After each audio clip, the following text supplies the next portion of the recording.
Welcome. It seems that we are going to be here together for 3 hours, except for those who leave early. That seems a long time when the only subject matter of our gathering is the now.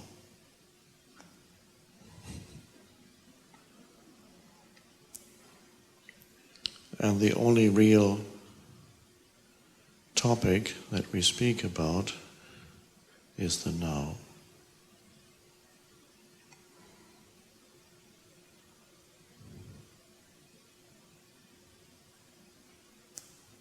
And if you are not fully in the now as you sit here,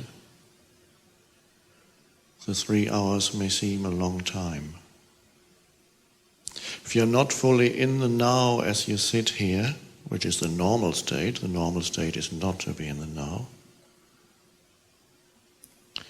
you're already becoming impatient at this moment.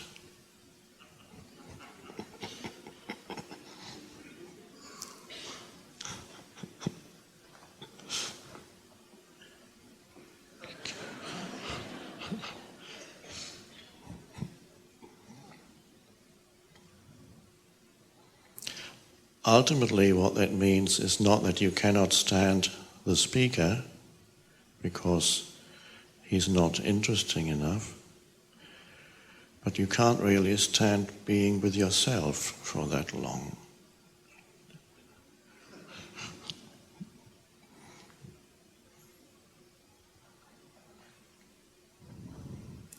But this gathering, the purpose of it is to help you in your ability to be present. So if you're not yet fully present now and thinking about tonight's dinner, or that you'd rather be somewhere else,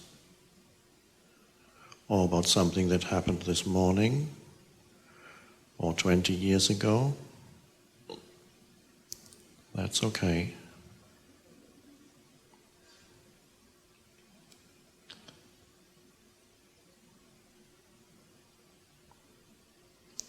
I'm inviting you to be here, present, at this moment, as if there were no past and future. Just pretend for one moment that there is no past and future. If the past is here, the future is here, you go shh.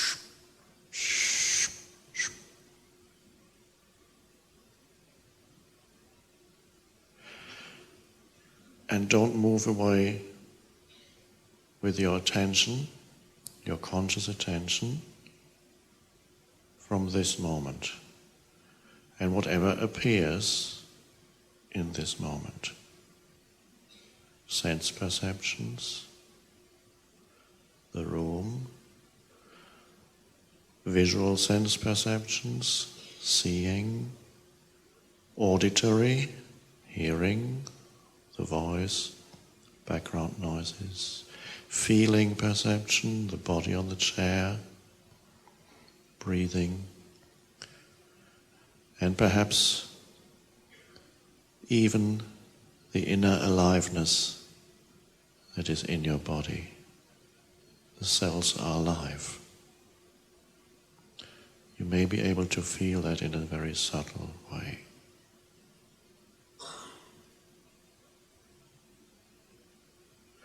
This is what appears in this moment.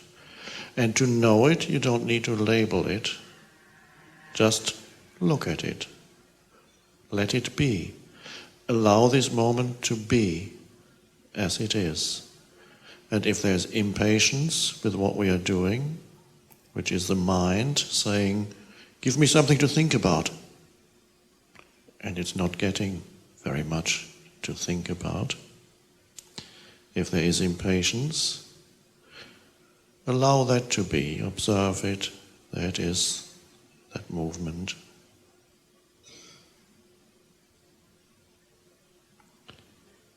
So in addition to those things that make up this moment,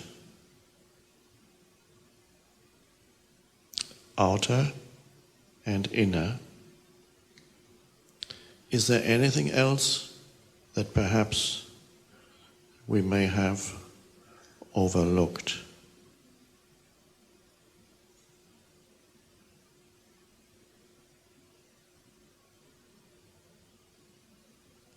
Yes.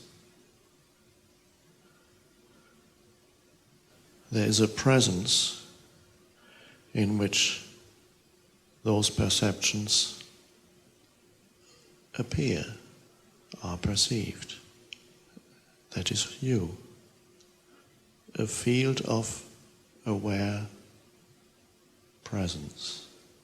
The field of attention.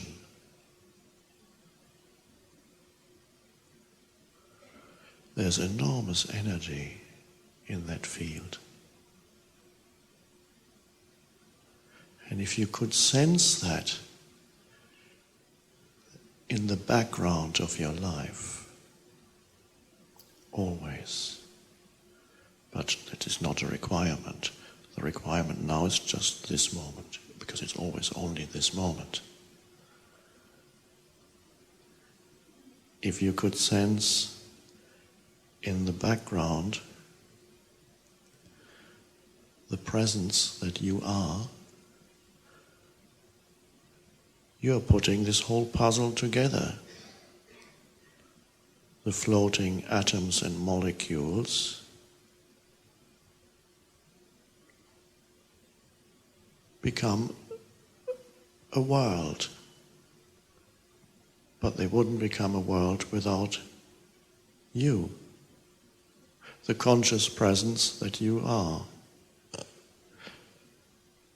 So you are the light that illuminates the world, that makes it possible.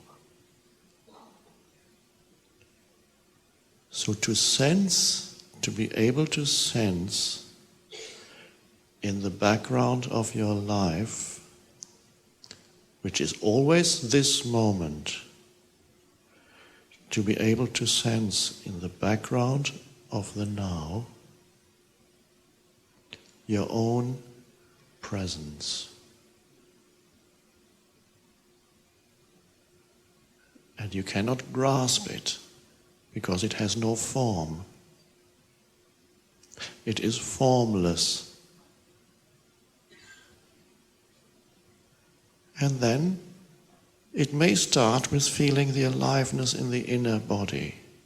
That's part of the presence that you are. A field of awareness.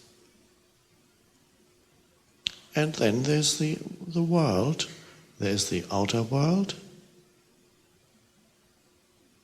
And there's the inner world of thoughts, occasional thoughts, of feelings, emotions, of physical sensations. And then when you go about your life, there are experiences, things happen all the time. Good, bad, continuous flux of things happening. And this is why people say, there are so many moments in every day. That's not true. There's only ever this moment. But it takes on form that changes. The form that it takes changes continuously. Nothing lasts for long. Every form that this moment takes is fleeting. This morning is gone already. You were having breakfast. Where's that moment? Gone. You walking through the door here, that's gone. Your whole childhood, distant memory. And even our gathering seems very real at the moment, And yet, very shortly, it'll be dissolved. Then there remains a memory. Except for one thing. There is something deeper here. We are here to touch a deeper dimension that does not come and go in yourself. And that deeper dimension is inseparable from the present moment. It is one with the present moment.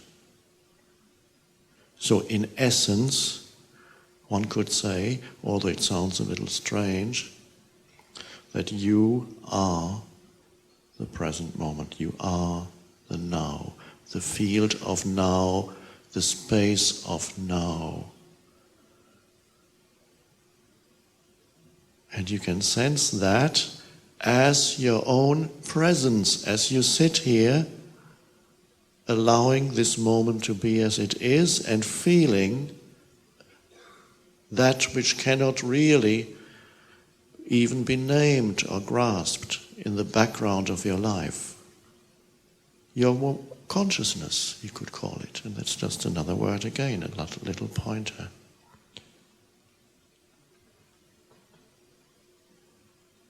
Knowing yourself as that there is an intense aliveness in you when you touch that.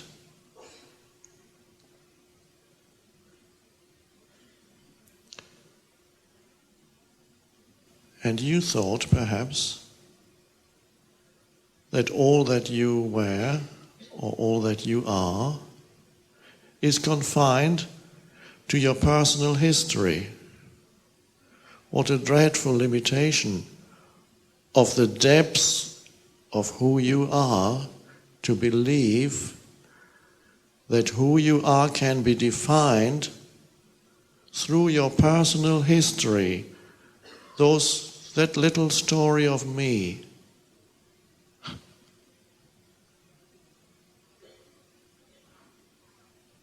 The unfulfilling and unfulfilled story of me, hoping that one day it will fulfill itself and I will find the completion of myself, the fullness of myself that I'm looking for in the future, hoping to get what I think I need to add to myself, to make myself full, complete, alive, fully alive. Missing continuously the aliveness that is already in you. It is almost a joke how humans live. How they look for something where it can never be found. How they look for themselves, the fullness of who they are, the completion of their sense of self. How they look for that in the future, in some next moment. And how compulsively they are driven to seek always the next moment. And how compulsively they ignore and even actively resist this moment that is the door that's always open.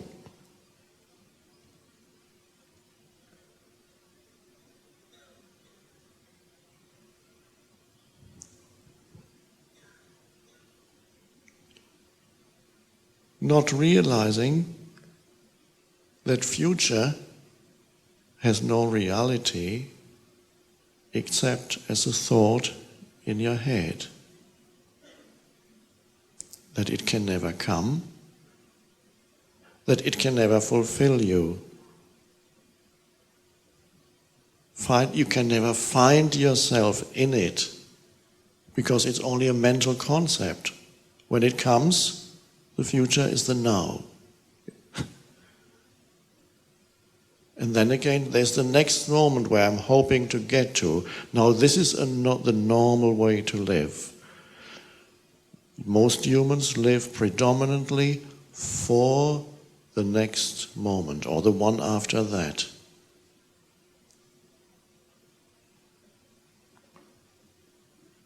And that compulsion is deep-seated.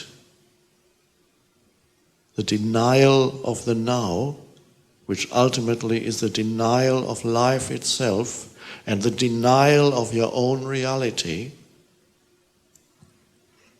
is deep-seated in every human being because it's inherited, collective conditioning.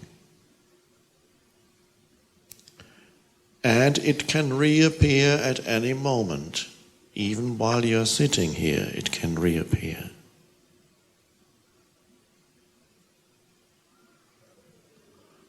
And if you looked at somebody at that moment of transition from being present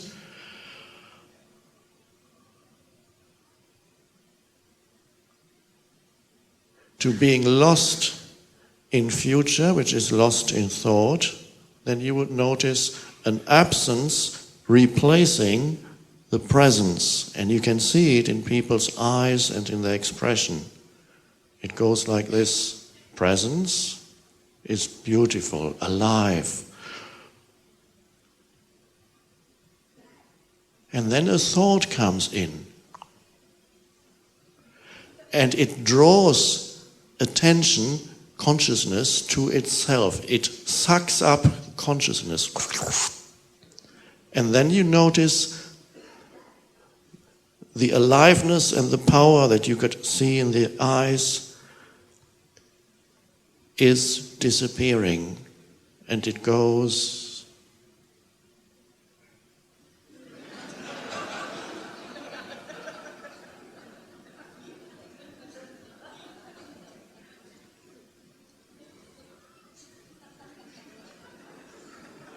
You're gone. Now, most people are gone all the time. They go through their entire life with perhaps a few rare moments of presence.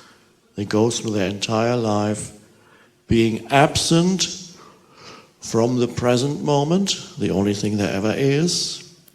And of course, also that implies being absent from themselves. And who are they? Who is taking the place of the beautiful, alive, powerful being that potentially they are? Who is pretending to be you? A little mind-made entity called me and my story.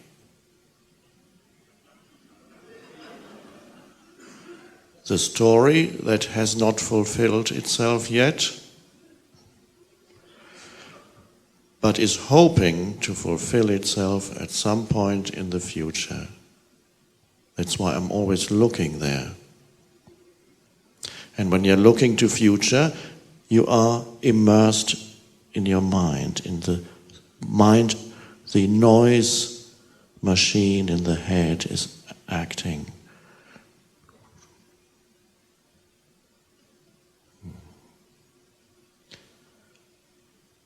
So one could almost say that almost everybody is possessed. Not in a spooky way, but one could almost say everybody is possessed by their mind, which is the continuous movement of thought, out of which has crystallized a thought-made entity that consists of all kinds of identifications. My past, things that happen to me, my possessions, my this, my that. Or it could also be, in part, a collective sense of identity, equally thought-made, that is even more restless and unhappy and destructive, ultimately, than the personal egoic identity, the us, the tribe, the nation, our little group, our race, our political party or position.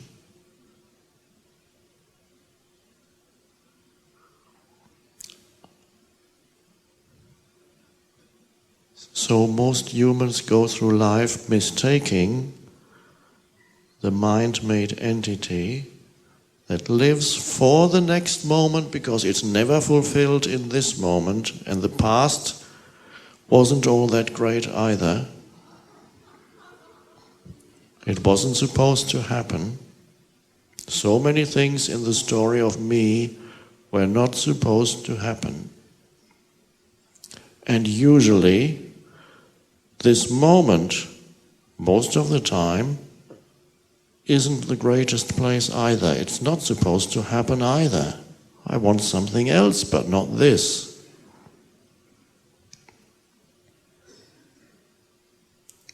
I want that, not this. But unfortunately, this cannot be denied because it is.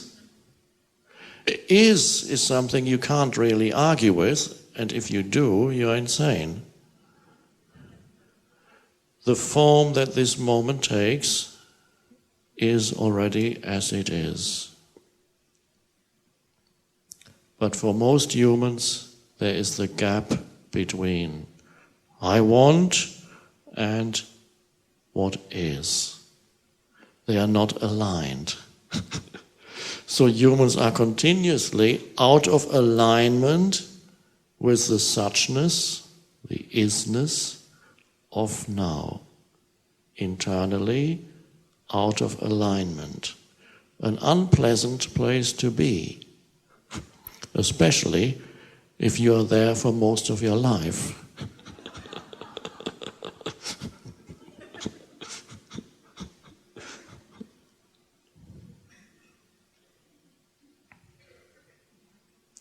Now in nature is so beautiful because things are aligned with now.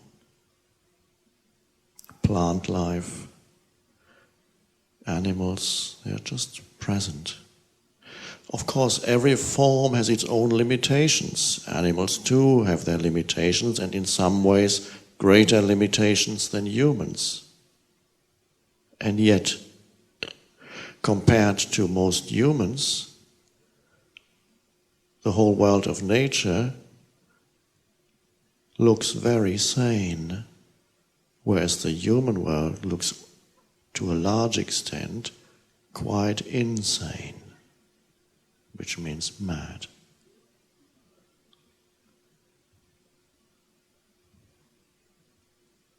So to be out of alignment with the isness of this moment is the normal state of the mind-made egoic self.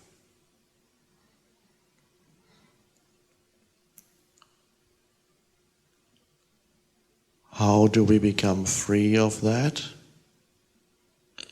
The most important step is being taken already at this moment, which is to see this.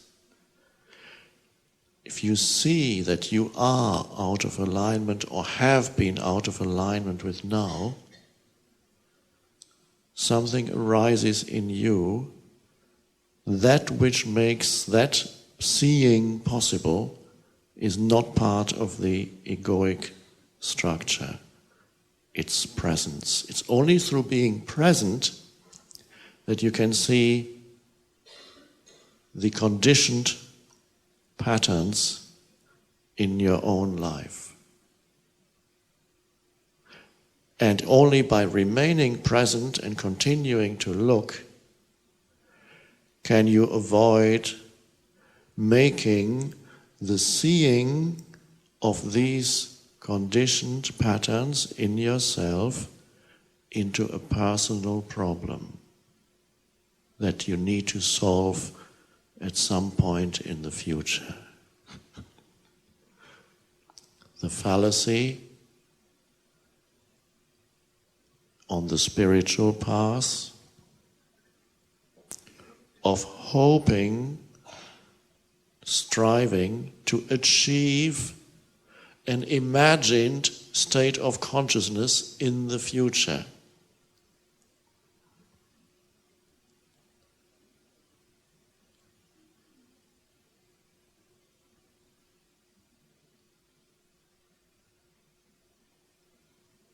Yes, but I'm not there now, so where else can I look for it except in the future? Who is speaking? The mind, the ego, telling you the only way you can get there is in the future. That's the only place where you can find yourself.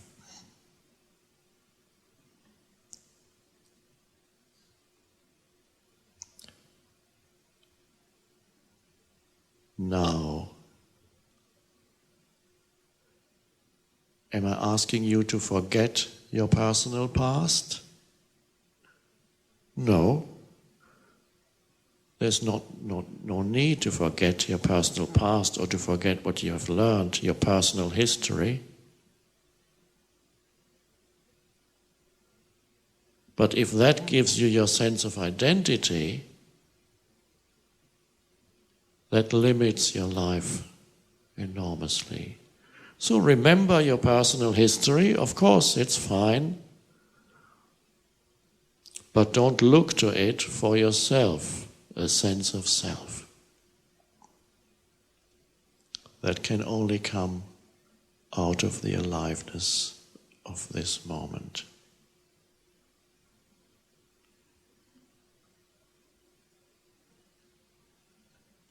Now you need to bring present moment awareness into your everyday life. Otherwise, you walk out of here, yes, you will have received an enormous boost of presence in this collective energy field. Most of you, except those few who are totally close to it and are sitting there at this moment thinking, what the hell is he talking about?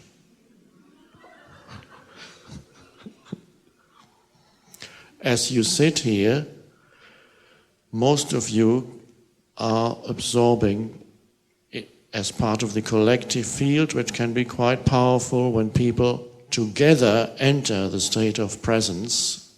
It intensifies it, so it can be very helpful. And yet, as you walk away from here, the momentum of the conditioning, the old conditioning in your mind, will attempt to reassert itself quickly. At the latest, it will come when the first little challenge comes into your life, where the present moment isn't as it should be. There's a traffic jam or something falls, or somebody says something that they shouldn't have said.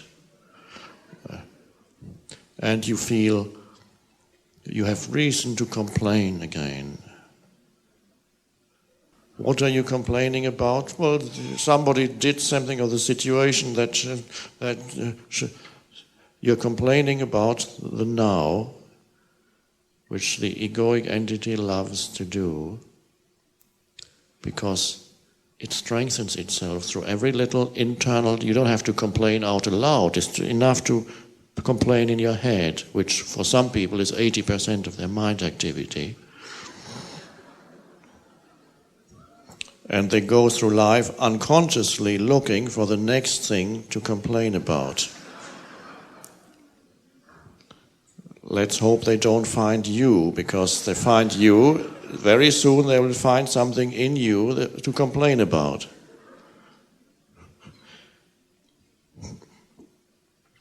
And to feel personally offended.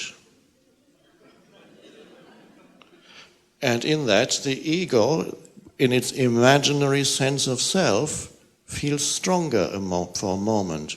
You get like a little balloon. The complaining entity gets a little bigger.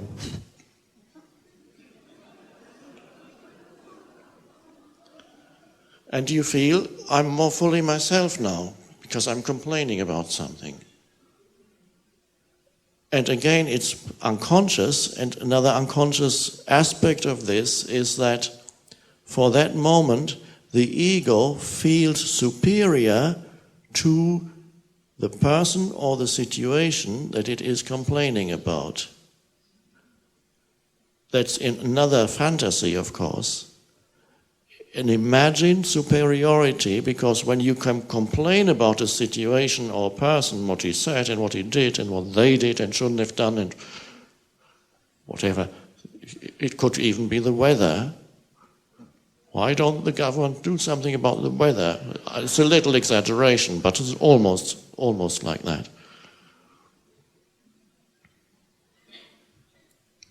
Some people continuously have arguments with God. Say, this isn't right. How can you do such? And some people angrily deny the existence of God, because surely this moment would be different if I were in charge.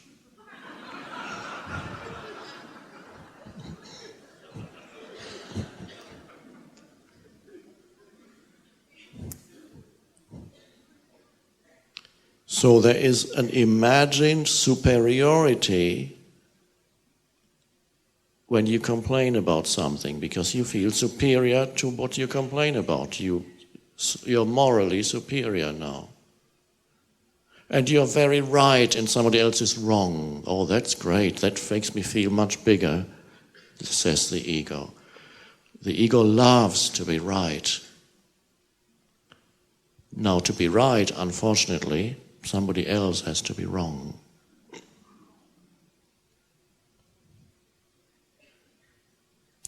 So as you walk away from here, you may notice habitual reactions coming back. Habitual thought patterns and reactive patterns. And you may then suddenly you lose the now, just as I demonstrated before. You go from alive to half dead.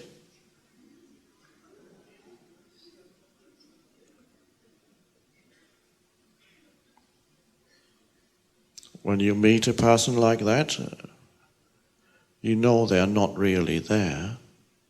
They are in their thoughts.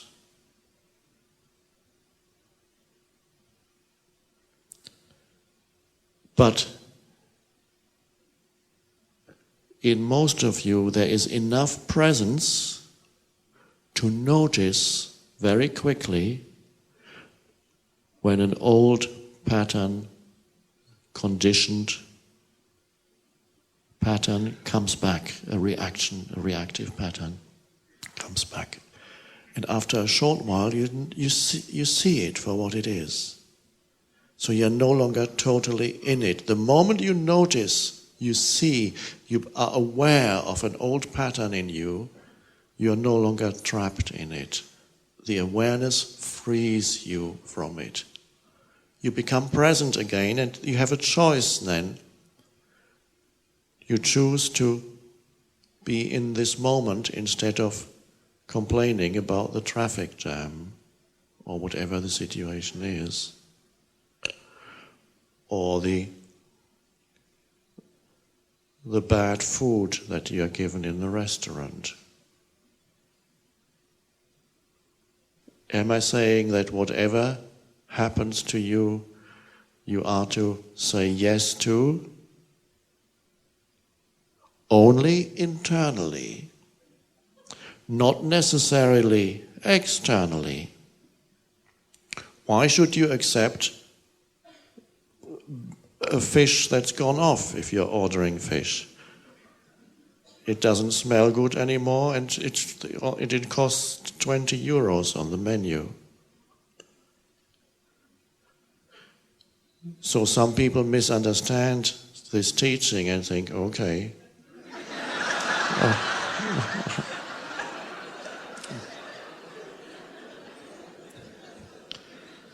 I have to say yes to this moment and eat this. But that is not the case. An inner yes, that means you're internally not complaining about the situation. You're accepting that, yes, this fish is not really fit to eat. You can't eat it anymore. That's the reality. And then you told the waiter and say, oh, can you take this back, please? It doesn't smell good. Bring me some fresh fish if you have some. That's not complaining, that's rectifying the situation. But you are not personalizing it, you are not using the situation to blow yourself up as the ego. How dare you serve me this?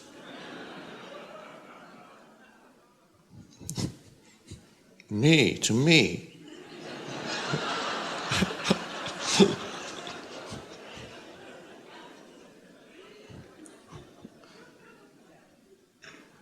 And that usually produces a corresponding egoic reaction in the other person. And the waiter says, what do you mean? Nobody else has complained about the fish that we serve here. And that's a typical human situation.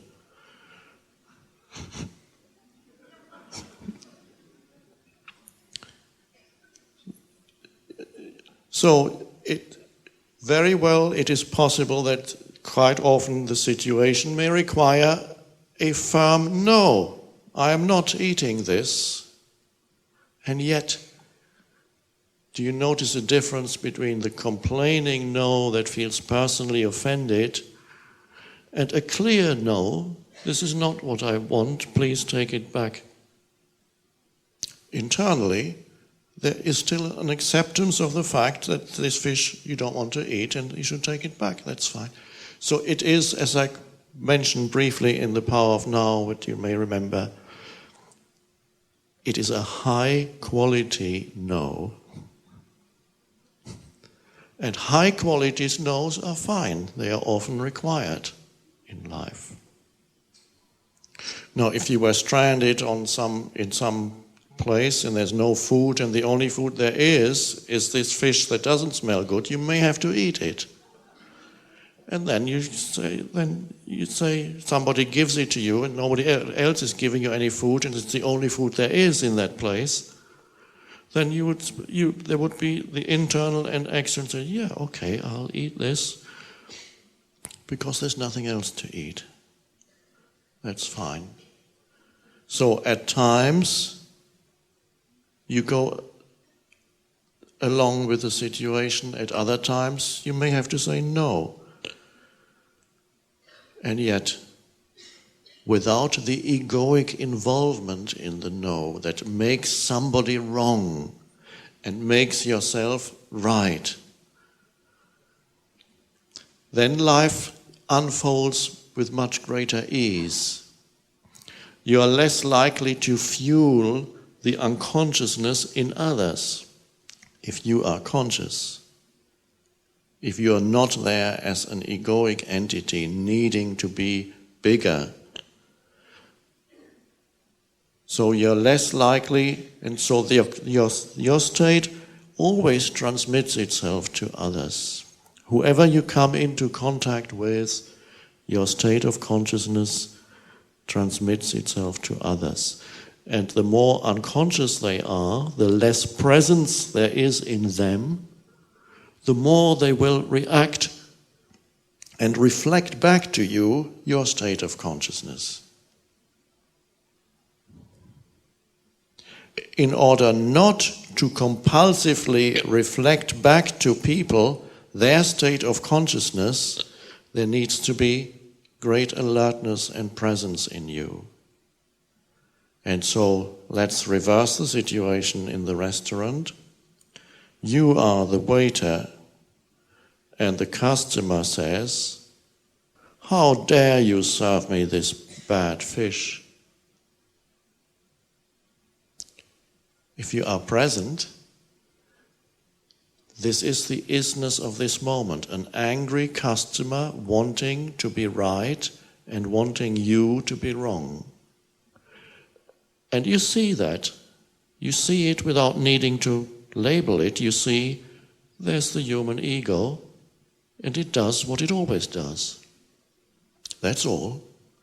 There's not even a person there. It's just the human ego operating through this being. There's a being underneath, but it's asleep. There's a beautiful being underneath, but it's... and the ego is talking. And I've met some waiters, observed some waiters, the way they deal with their customers is beautiful. There are some waiters who are like spiritual teachers. And they go, "Oh, I'll see what I can do. I'll take it back to the kitchen, and if we have some fresh fish, he will bring it to you." And then the person that wanted an ego boost from that situation will feel a little uncomfortable. Because of the lack of reaction, it's not getting the desired ego boost, and it might make another attempt and add something to and say something else. "I thought this was supposed to be a good restaurant. I'm going to write to the papers about this."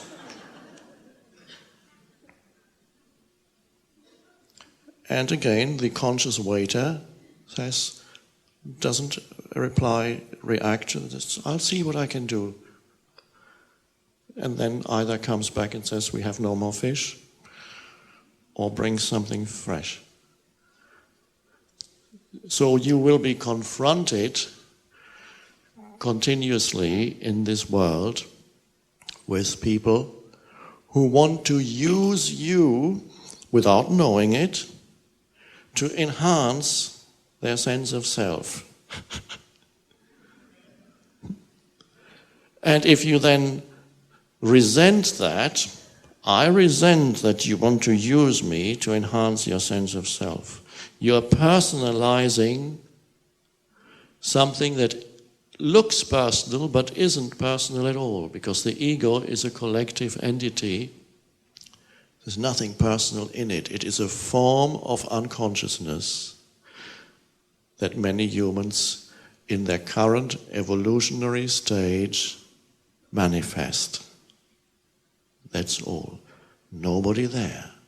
Just a form of unconsciousness. So you meet these people, and that doesn't make you superior, because the moment you feel superior, you have fallen back into some identification with form as the me, the egoic form, without knowing it. So if you feel spiritually superior, you have another ego. The ego has assumed another disguise.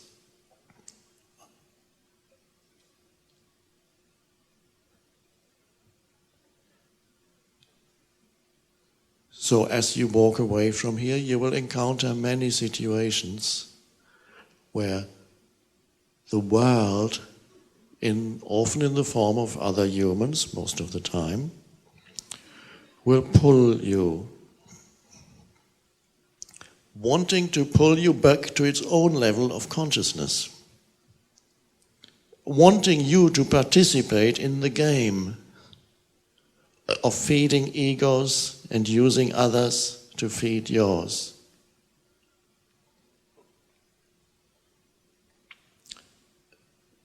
And if there's enough presence in you, you can actually choose not to participate anymore in that game.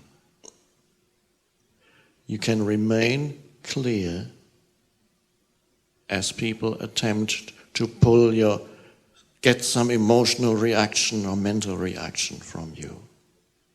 Oh, okay. And you need to turn up the light of consciousness when you're confronted with a challenge. When everything is going fine, it's consciousness, you're present, it's good. You're looking at this beautiful tree, the sky, feel the underlying presence that you are. It's good. And then an unconscious human comes knocking at the window of your car that's standing at the traffic light, shouting obscenities. You idiot, what do you know what you just did? No, what?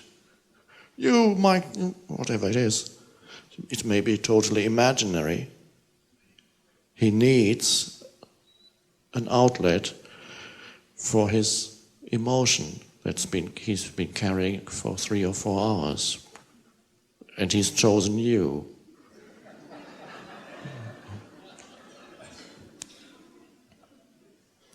And at that moment, not to be drawn into a reaction, at that moment there's a critical moment. Either you will be pulled into his unconsciousness, or you will stay present, more intensely present than a moment ago when you were looking at the tree. So looking at the tree is like this when you're present. And when you're confronted with an unconscious human, you have to go.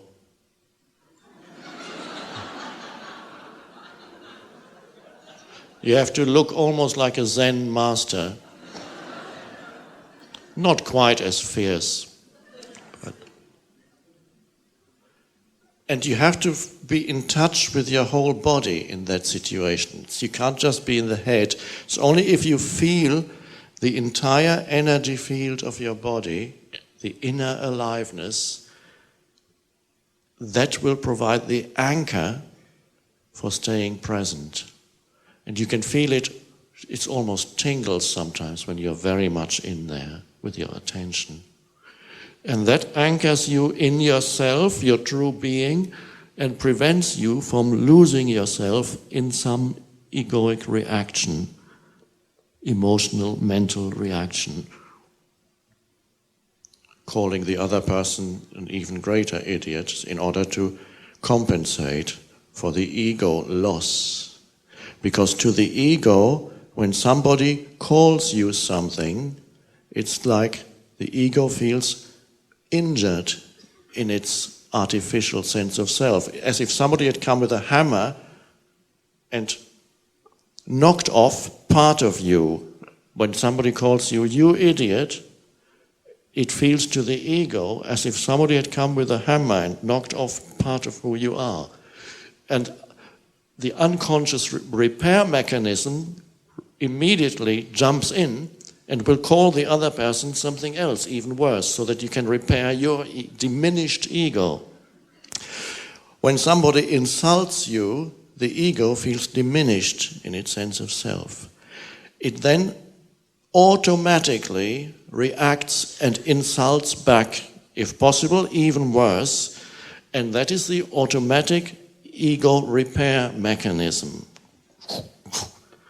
expressed beautifully by an ancient teacher when he talked about somebody hitting you on one cheek. The normal reaction is, and it's totally automatic. Nobody says, okay, now I'm going to hit you back. No, you go. I'm going to be as unconscious as you are. That's of course not formulated, because when unconsciousness is recognized as unconsciousness, it's no longer unconscious. So the compulsion to repair your ego is very strong. The ego immediately jumps into action. But the loss, the diminishment of the ego that is experienced is actually an illusion, because the entire egoic structure has no reality. So it is also an illusory loss. Nothing is lost when somebody calls you, "You incapable fool." Are you talking to me?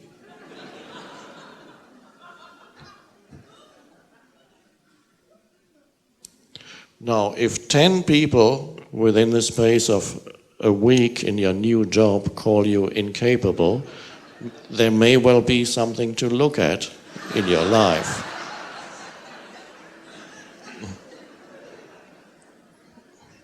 That is a different matter. But more often than not, those things are egoic games that people play. And so, what to the ego feels like a diminishment is not a diminishment at all. And you can simply find that out if you allow an apparent diminishment of the ego to be there without reciprocating in any way. So that looks like this. Somebody says, "You stupid fool," and you have to be really present now in your entire body, because you are not resisting. Any kind of resistance or shutting yourself off against the energy of the other person is not the solution.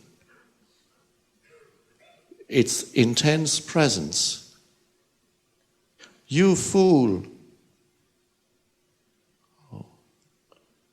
And you feel something in you wanting to react. And you simply allow it because you see the madness of it. And that is a very strange thing.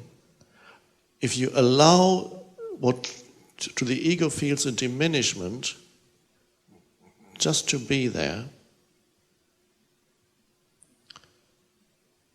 immediately after you may experience a boost of aliveness that comes from underneath the ego. So who you are can suddenly emerge a little bit more. And it's very strange. Some people get angry when I talk about these things, because they say, I should not defend myself. In some cases, you may have to say certain things. In many cases, defense is only a reactive mechanism. And so this is, of course, part of the teaching of Jesus, also dealt with this. To allow the diminishment of the ego and simply be present with it. And then you feel there's great power underneath it. And there's a stillness in that. It is a very still power. And that's why Jesus said, don't do to people what they do to you. Don't love your enemies. It's a strange way of putting it.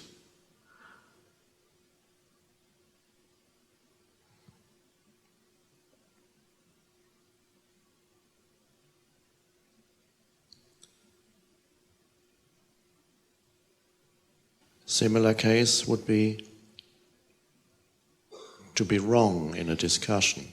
You have an argument with your partner, and suddenly to let go of your mental position that you have clinging to. This is how it is. And suddenly you let go of the position and are simply present at that moment. And you feel much greater aliveness. You haven't died. When you're wrong, or you might even say, oh, you're right, that I was completely wrong there. You haven't died, you're more alive. To the ego, being wrong is a kind of death.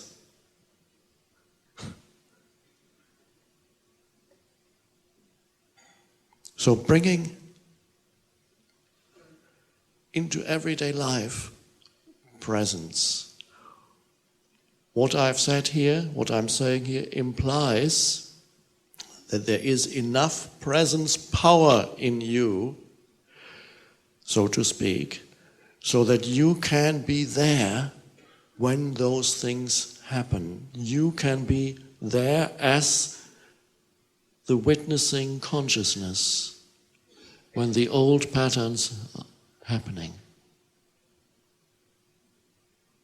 If you are not there, there's nothing you can do, no matter how much any teacher can say.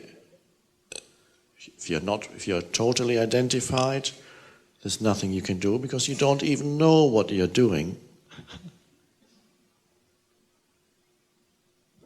And then there's the pain body that gives an added dimension to the momentum of the ego. The pain body, as you know, is the accumulation of old emotional pain from the past in you. All the pain that has not been fully faced. And since humans very rarely fully face anything, because that would imply they have to be present in the now, there is an accumulation, remnants, energetic remnants of past emotional pain suffered, especially in your childhood, but also afterwards. And not only that, that's only the personal aspect of the pain body. Then it has another aspect, and that is the collective aspect of the pain body. Whatever group of people you live with, the surrounding culture or nation that you live in, also will have some influence on how heavy your pain body is. Because for most people, a part of their personal pain body is actually the collective pain body of their country, or in some cases their race, if the race has suffered a lot as a race. So countries have different degrees of pain body. You can feel it as a heaviness when you enter a certain country that's in the air. And everybody walks around and looking. A heaviness in the collective. There is also the pain body of humanity, because humanity has suffered so much dreadful pain, most of which is self-inflicted, in other words, by humans on other humans, that is inherited by every human who comes into this world. It's probably in the DNA somewhere. If we could decipher all the information that the DNA carries, I'm sure we would find there, oh, there's all the pain in that little segment there. This is the human pain. So the pain body that humans carry is, one could say, the shadow of the ego, because they have lived in and through ego for so long that so much pain has accumulated. Because the ego creates always more pain. It lives on separation, it loves conflict, it loves to oppose. It is continuously in a state of fear, fearful that the little things that I have identified with are going to be taken away from me. And fearful that I may not find all the things that I still need to be fully myself. So all that continuous fear creates emotion. Continuous fear thoughts create fear emotions over thousands of years. And the actual physical violence inflicted on humans, whether you believe in reincarnation or not, doesn't matter. It is inherited pain to a large extent, plus the personal. Enough your own lifetime. There's nobody you could come into this world without suffering pain. And so you live with the pain body, which is an aspect of the egoic self.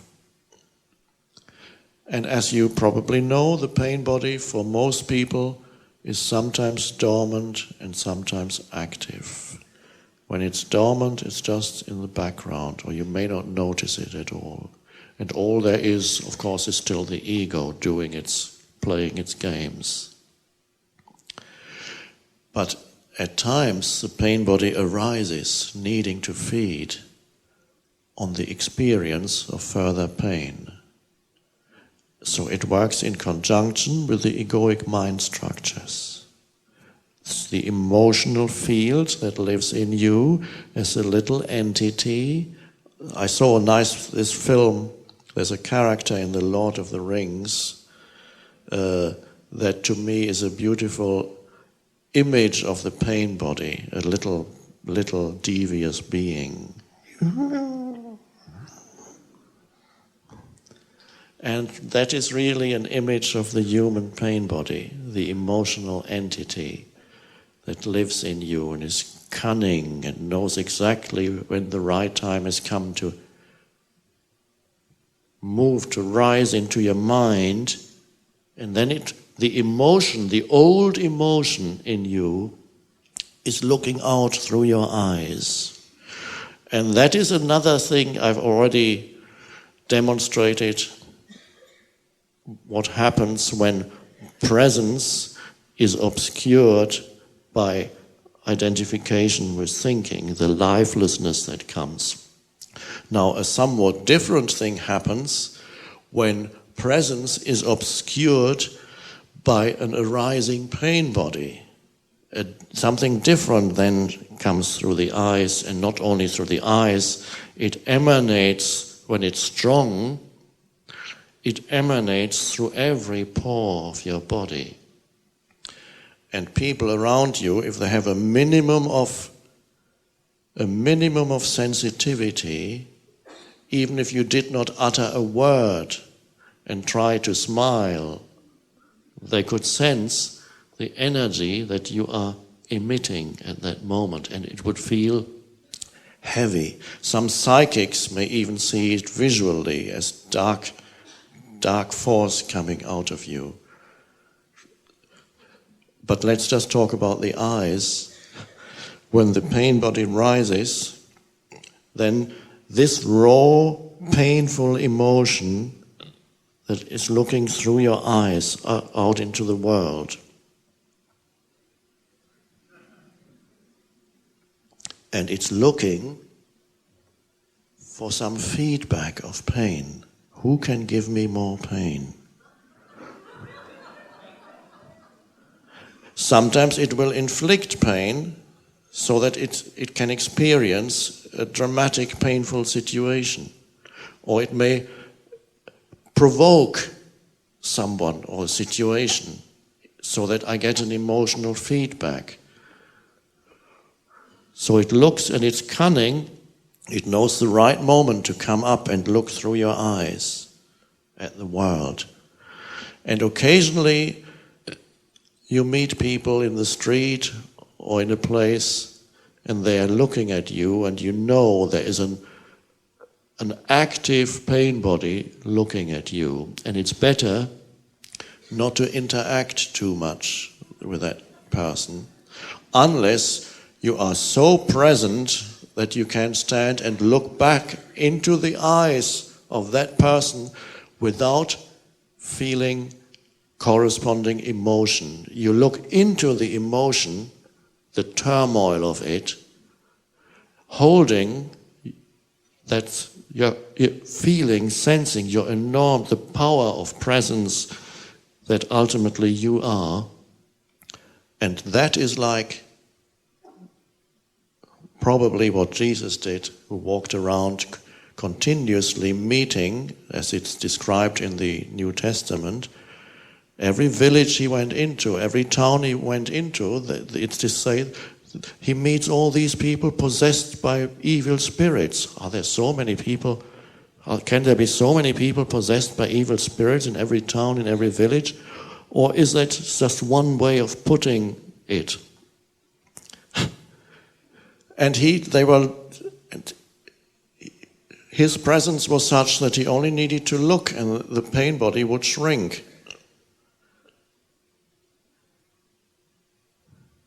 So that is possible, but if there's not enormous presence in you and you are confronted with the pain body, it's better to move away, move out of the way, don't interact too much. Because very soon a provocation will happen, and then the pain bodies are so clever to getting what they want. This is the game played between partners most frequently. Two people living together. Feed my pain body is the name of the game.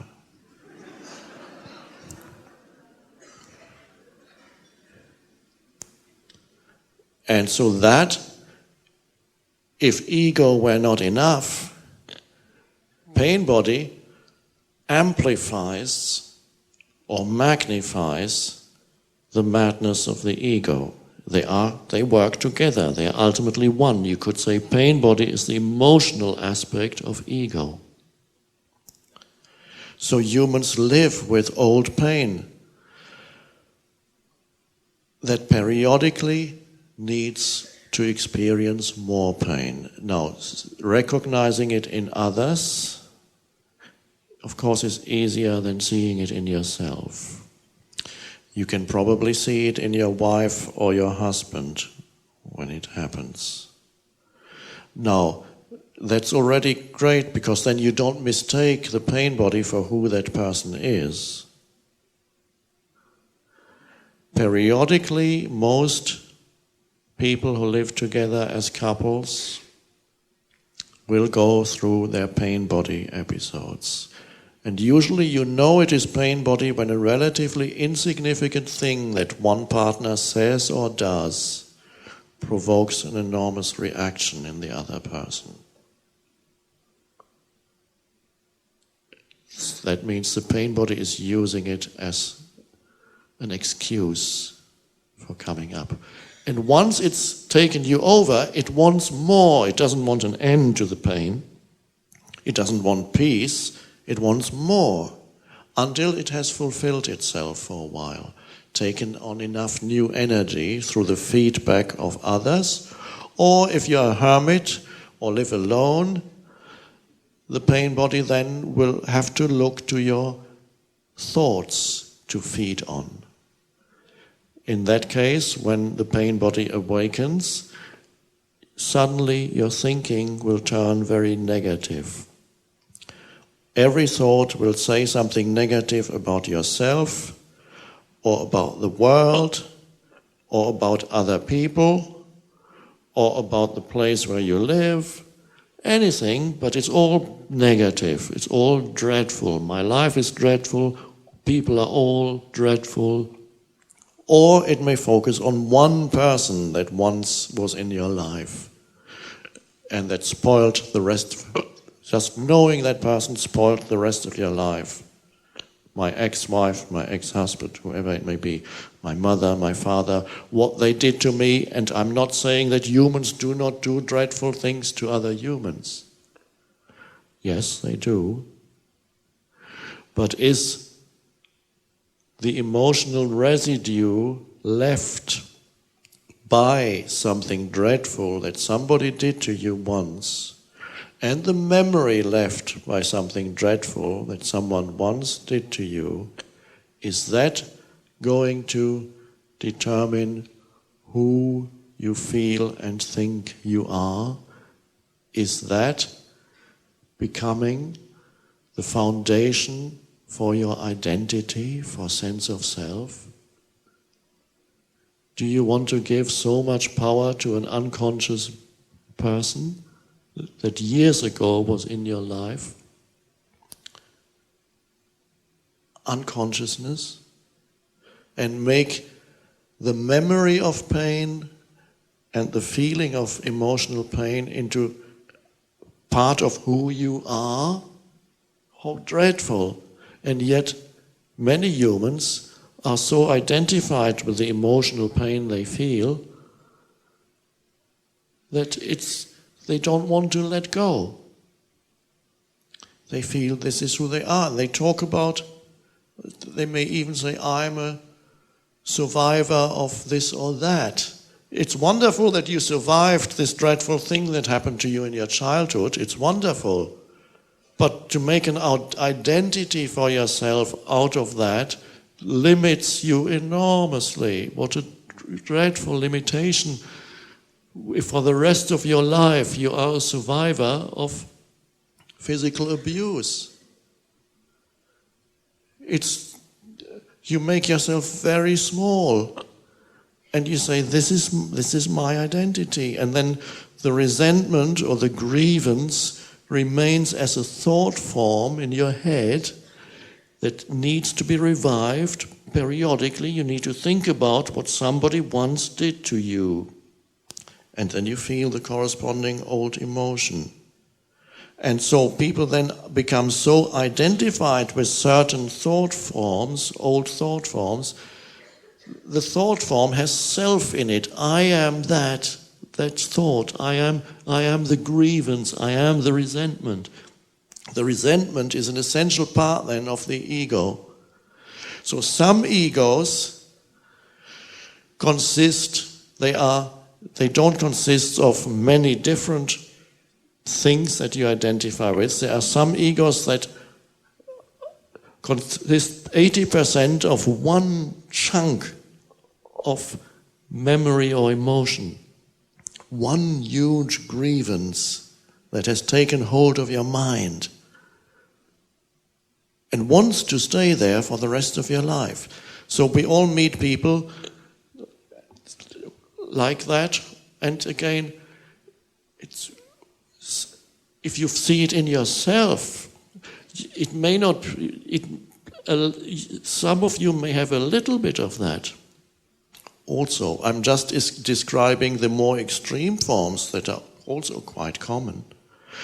And if this should be the case for some of you, you may notice somebody's getting angry at hearing this because the identity is being threatened. Who is angry? You or the egoic identity that feels threatened? And if you can bring awareness to that, you can see it. And become the one who sees and feels the emotion in you, so that the emotion itself is not denied or repressed, but it is becoming depersonalized. You are no longer deriving your sense of self from it. The pain body, when you notice it in yourself, that emotional pain, it's very important as you feel it to be very alert and to sense not only the pain, but also the one who is feeling it, the looking at it, the awareness through which you can feel the pain body, the power of the attention that is there, the light that's shining on the pain in you. So if you wake up in the middle of the night in emotional turmoil, the emotion will want to survive in you as long as possible and use your brain to renew itself through your thinking. Every thought is an energy field that can feed the emotion, the old emotion. And then the mind becomes hyperactive, and you don't know that you are feeding, through your thinking, the negative thoughts feeding the old emotion. And people can be stuck in that for a long time. So if that happens, you wake up at night, emotional turmoil. Be there in the body. Start by feeling your hands or arms, the inner aliveness. Use that as an anchor for presence and continue to feel the turmoil that you feel perhaps in your chest area or belly area. And watch. Feel it, and feel also the power of attention that is the light shining on it. You don't need to think thoughts about it. It's unnecessary. You can just look in the same way you can just look at a fruit or an apple. You hold it there and you look. And you can also look internally and feel what you feel. And realize that you are the light that's shining on it, on this little movement of energy. It doesn't like the light shining on it, which means it doesn't like to be made conscious, because it lives only as long as you are unconscious of it. Only if it can pretend to be you can it continue to revive, to renew itself through you. So that's beautiful practice. And then the pain body is no longer renewing itself. And all it has then is its old momentum. And every time it comes up and is recognized, it loses some of its energy charge. And that energy charge in the pain body is not lost really. It becomes transmuted because it was trapped energy that couldn't get out, held in, and then it becomes transmuted in the image that I would use to compare it to is like a block of ice that the sun shines on it, and then it becomes freed. So as the energy that was trapped in the emotional pain body is freed through simply watching it, then there's much greater energy in you that provides a sense of aliveness grows in you, because the aliveness was trapped in here in a low frequency vibration. And then it's freed and it goes, ooh, ah. And so it is often people with heavy pain bodies that are suddenly make the fastest progress on the spiritual path. Because it's too painful. Pain is an enormous incentive for becoming conscious. Until you have the direct means of becoming conscious. In the absence of any spiritual teaching or teacher, pain is great. Life does that. Life gives you pain. That's part of living as a form identity. So pain pushes you. Everyone here, nobody here would be here if they hadn't had the pain that they did have. And certainly I wouldn't be here if I hadn't had a heavy pain body. So heavy that I couldn't live with it anymore. And something had to give.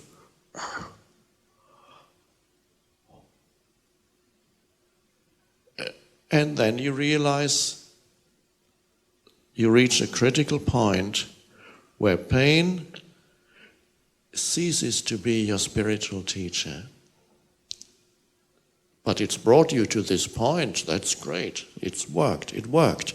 No matter what pain you suffered, you're here now. You're not watching TV. or whatever, playing video games.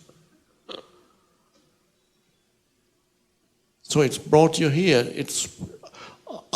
I'm enormously grateful for the pain, my pain, because the inner transformation would never have happened if I'd had a comfortable pain body that I could live with. It would just mean, okay, every 2 weeks I get a mood.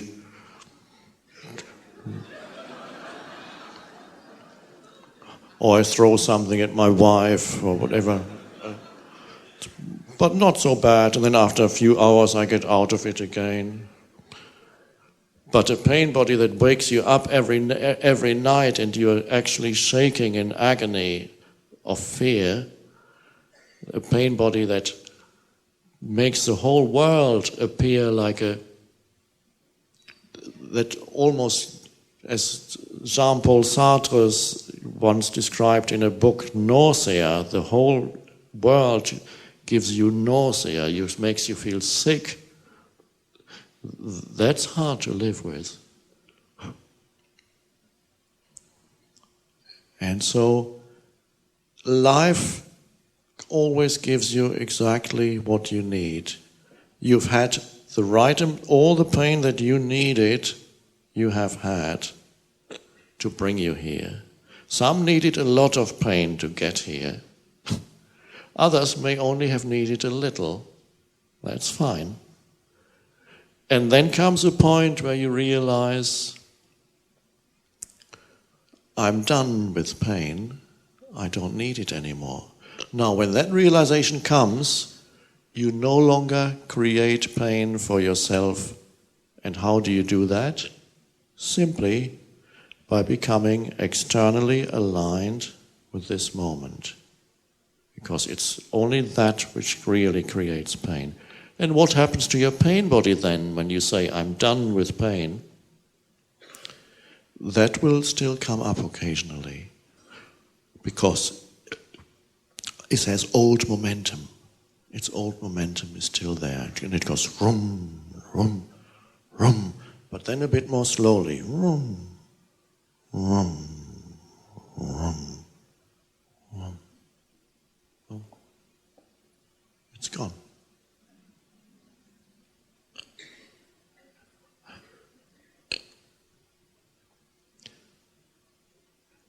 The less you personalize the pain that you feel and associate it with a mental story that's in your head, the more you're able to allow it to be there and watch it, the more quickly it becomes transmuted.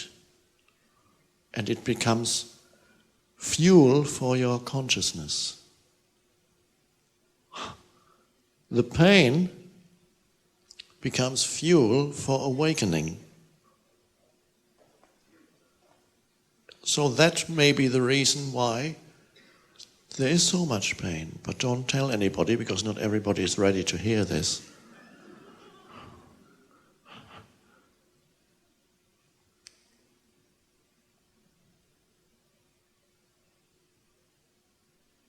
And if new pain comes into your life in some form as physical pain, or enormous loss suddenly in your life, you lose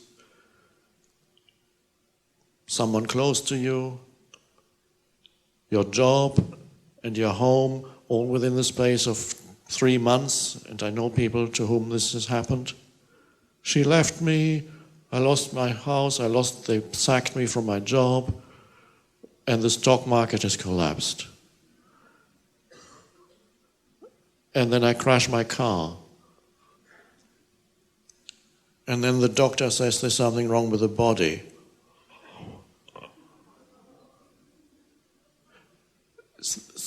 Life may do this. It does that to some people. What then? If that should happen to you and you can bring uncompromising surrender to what is to it, and stick to this moment only, because if you leave this moment, you'll be very unhappy, especially if everything around you has collapsed. Stick to just what is there at this moment, just this, and the rest is surrender to what is. It is as it is always. Then the enormous loss will become transmuted very quickly. The more you surrender, which is bring inner acceptance to something that is anyway as it is, the more quickly the seemingly negative in your life will become transmuted. Not only will it become transmuted in you, it will provide the fuel for consciousness in you. Strangely enough, it also becomes transmuted on an external level, where once you surrender, situations very quickly change. And the more you are aligned with what is, and that alignment needs to be uncompromising when what is looks dreadful on the surface, collapse, great loss, and so on, illness, the doctor saying you only have a few more months to live, and I personally know people who have gone through one incredible awakening. You can almost see they're shining like a sun, and they may die in a few months. They know life has taken away time from them. No more future, which really is the greatest thing that can happen to you, because time is the ultimate illusion that you have more future to find yourself in. You don't find yourself there anyway. So if life takes away future from you, all that's left, yes, of course you could take refuge in the past and start thinking about, but really all that's left is this. And surrender to this. And for some people, what could have been the most dreadful thing that could happen to a human being, through uncompromising surrender, has become the awakening and the flowering of the entire being.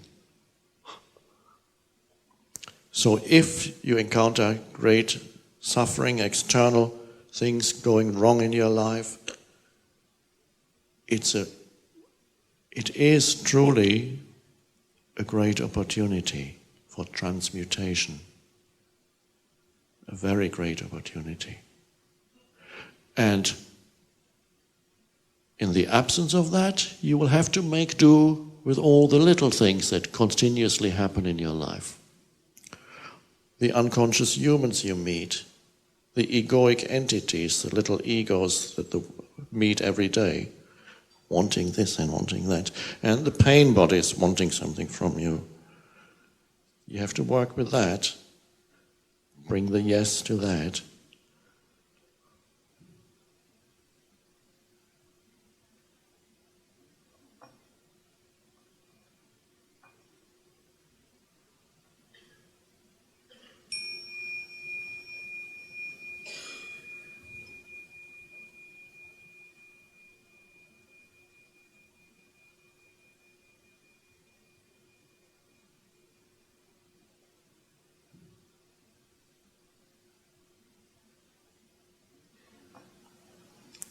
The bell is the awakening into now.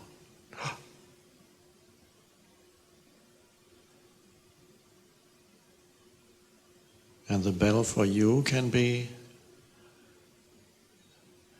any form of suffering that arises in your life,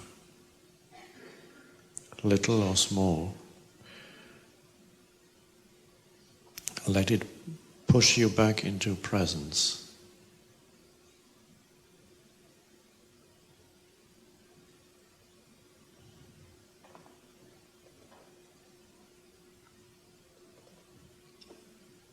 Some forms of suffering don't look like suffering on the surface.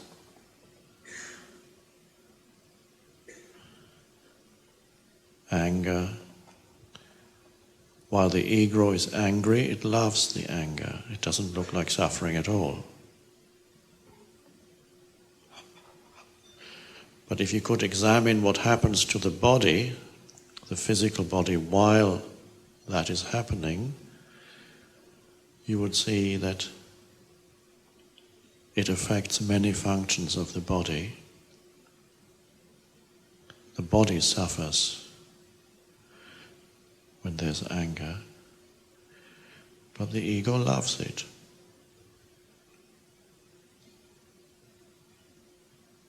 As you know, to say, don't be angry anymore, that doesn't work. But to recognize anger as an egoic reaction and to watch it when it happens, that brings consciousness to it.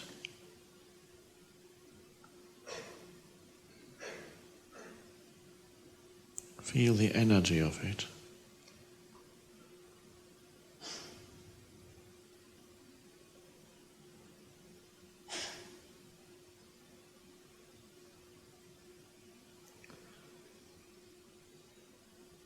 We may have some questions.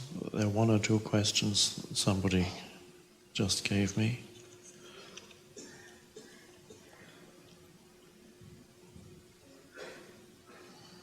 A written question.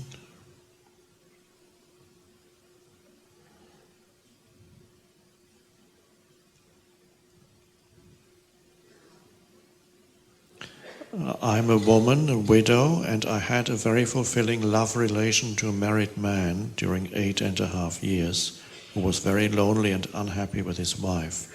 The only wish he had was to live with me, but he felt too much responsible for the care of his wife. As he could not find his way in this situation, he killed himself 5 weeks ago. How can I find peace in the moment of now and get power from the moment of now? It takes a long time to leave the emotions.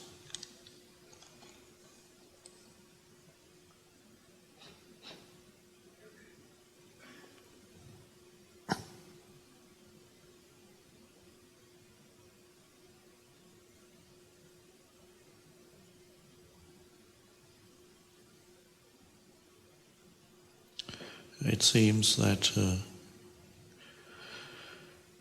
you loved this man. What you loved was not the flesh and bones that are no more or are in the process of decay now. When there's true love, there's always the unseen. That which loves in you, that which you love, is a recognition of yourself in the other and the other in yourself, of a recognition of oneness.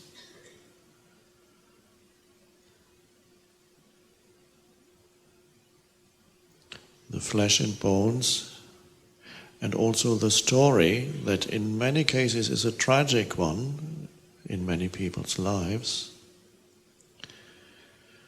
Neither the flesh and bones nor the story of our life situation is destined to survive. And most stories don't ever really work themselves out.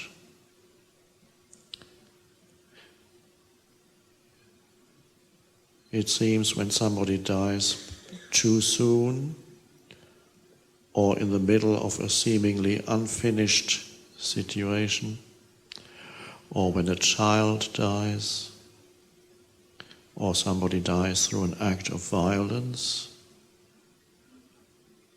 by the hands of someone else or by his or her own hands through suicide.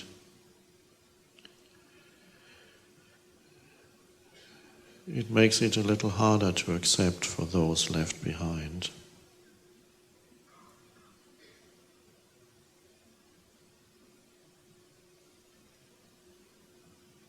But the human form is very fragile.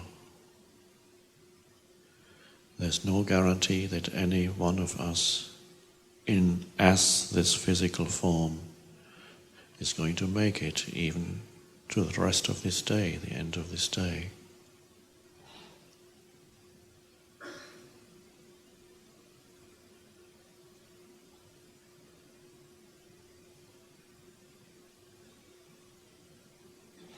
when you love someone, not the egoic sense of love that always wants something, that always wants to use the other, but when there's true love, I recommend, if there is someone in your life that you love, that sometimes you look at that person, or if that person is not with you, you look at a photo of that person and feel the love arising. And when you feel it fully, close your eyes and let go of the image of the form of the other person. And only feel that love, inseparable from your being.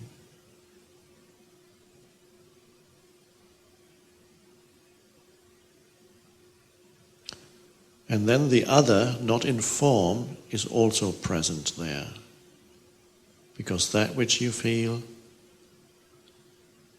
is that which is the underlying oneness between what seems like different human beings, millions of human beings. Most of us can only recognize the underlying oneness in a few, one or two individuals in their lives. With increasing consciousness comes the ability, which is beautiful, to recognize the underlying oneness in every human being that you meet.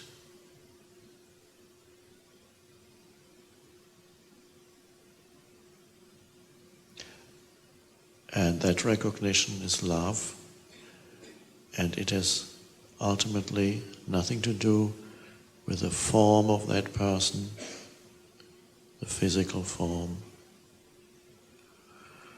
or the external life situation, the story, the often unhappy story that a person is trapped in.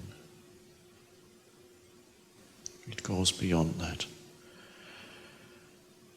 The forms are always destined to dissolve. So there is a reality there that is timeless in every human being, a timeless essence that is formless and timeless.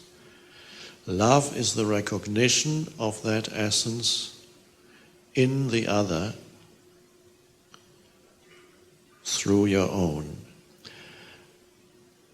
If you can love at all, there must be, even though you may still have an ego, the ego, it must mean there is an opening in the egoic structure through which reality can shine.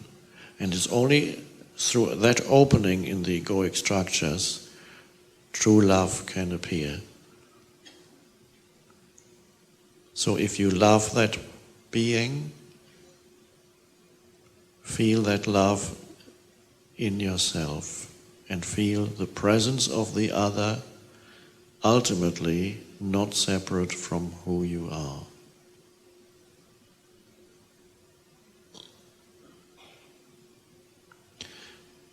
So shortly after the sudden death of a human being, it is inevitable that some sadness will come in waves.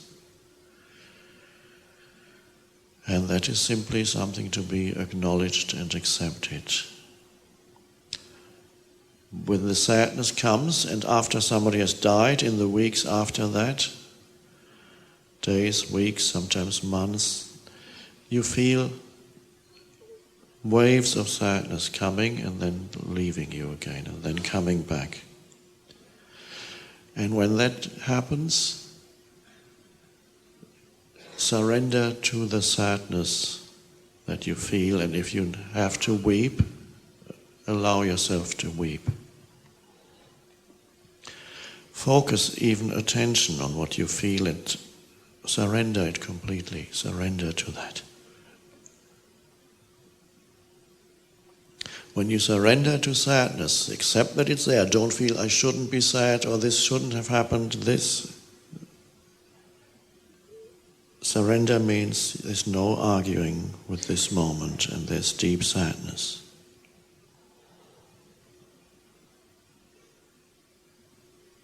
You may find when there's true surrender to sadness that there's peace underneath it.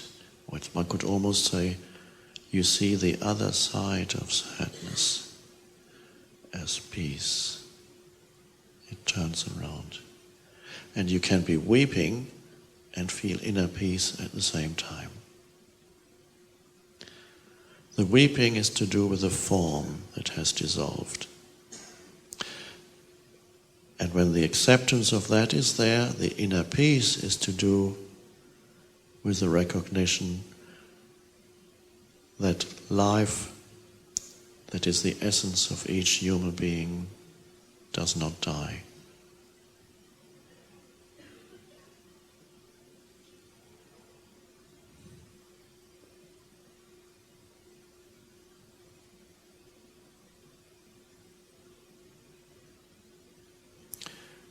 Events happen that seem meaningless. You do not understand why this should have happened, especially when someone commits suicide or dies violently or prematurely or a child dies. See, it doesn't make sense. And there are events that we cannot figure out through the mind why they took place. But everything that happens, strangely, has its place within the totality of things. No event is separate from the totality. And even seemingly senseless events have their place within the totality of things. Everything is connected.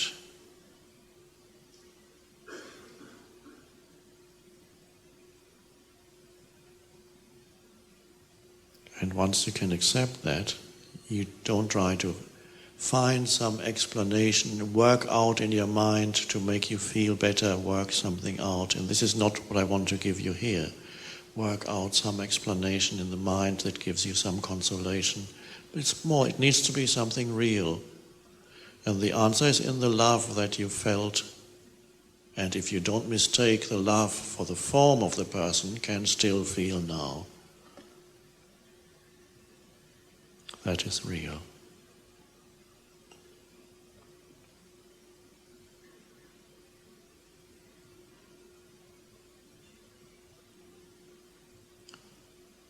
And now that this is springtime, look at the flowers, the blossoms,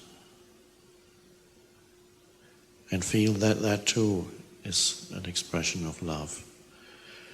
And then close your eyes, because those flowers and blossoms are not going to stay around for that long either. All human beings are expressions of the one life, the one consciousness, assuming temporarily a physical form. And then perhaps a little longer, another form that is non-physical. Or if you believe, I don't want to put any idea in your head, it's irrelevant whether you even believe in reincarnation or not. But just to see that there's more to me than the flesh and bones. There's more to you than the flesh and bones. That seems clear.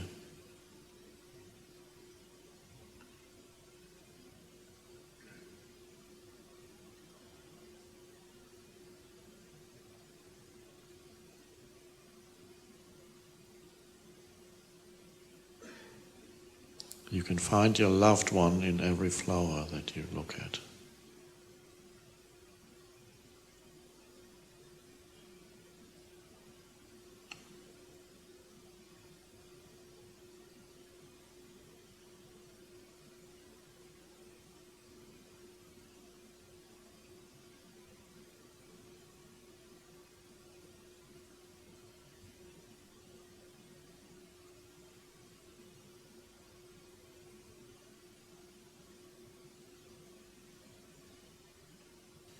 one more question on a piece of paper, and then there may be some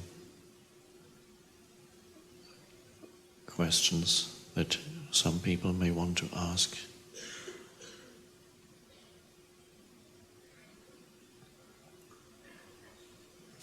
Do you accept people as disciples?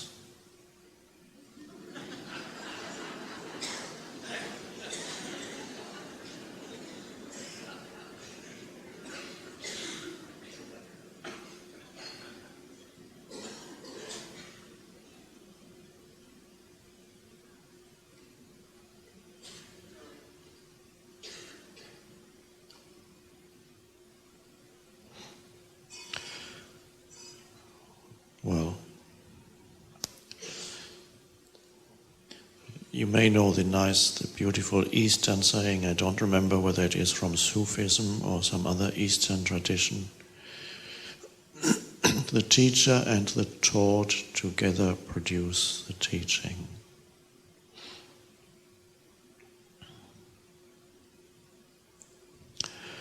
The words that are being spoken here could not be spoken if you were not sitting there. This event is one event, one phenomenon that arises.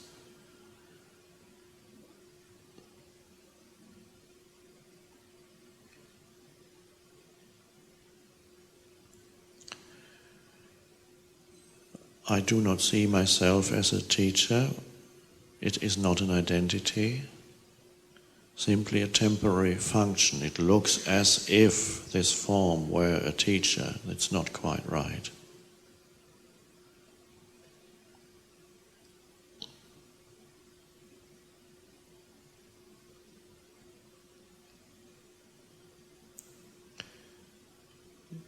Depending on how you want to use words, from a more superficial level, you could say anybody who reads The Power of Now is a disciple, but that's a conceptual thing that wouldn't be very helpful. At the moment, the teaching happens in this way.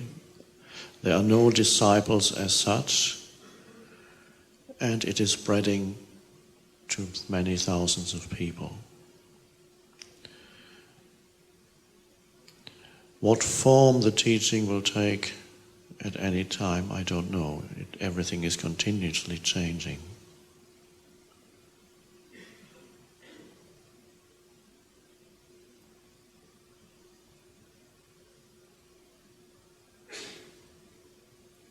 If ever the form changes, and I work with just a few people for a certain period of time, I'll let you know. At the moment, this is the only form that the teaching takes. That's all I know.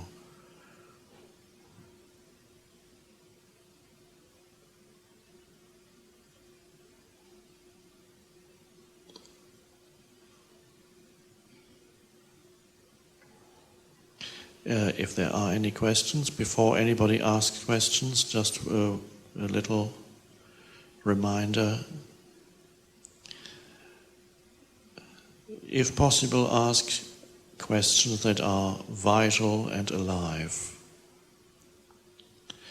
A vital and alive question concerns perhaps yourself or somebody close to you, but that is yourself. It's something that you truly need or want to know. A non-vital question is an abstract mental question, such as, do the people on Mars have pain bodies?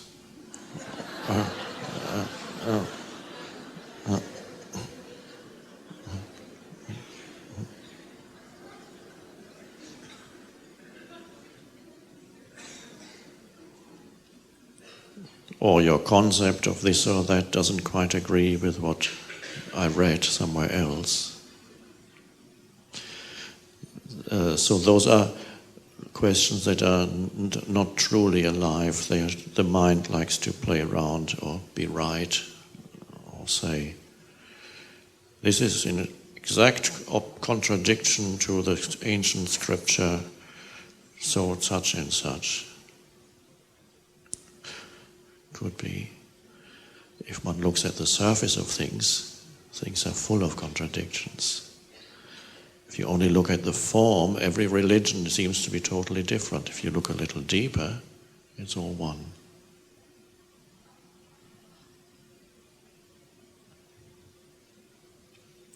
So please, I don't know where the microphones are. They must be somewhere.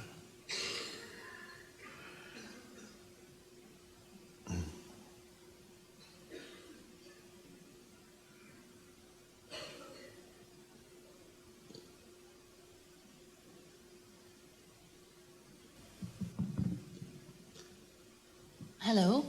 Hello.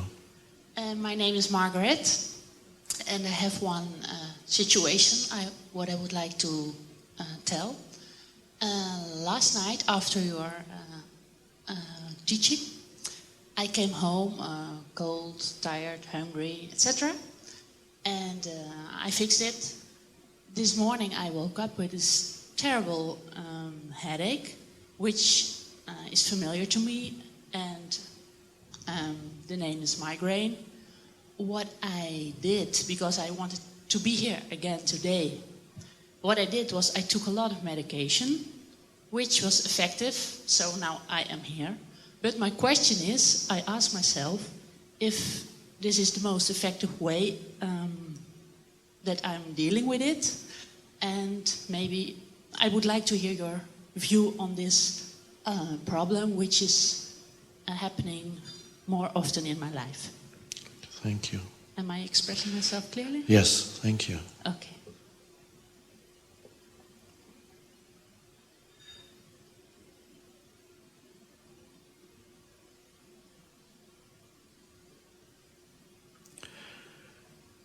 Many recurring forms of pain or illness tend to disappear as you bring more presence into your life.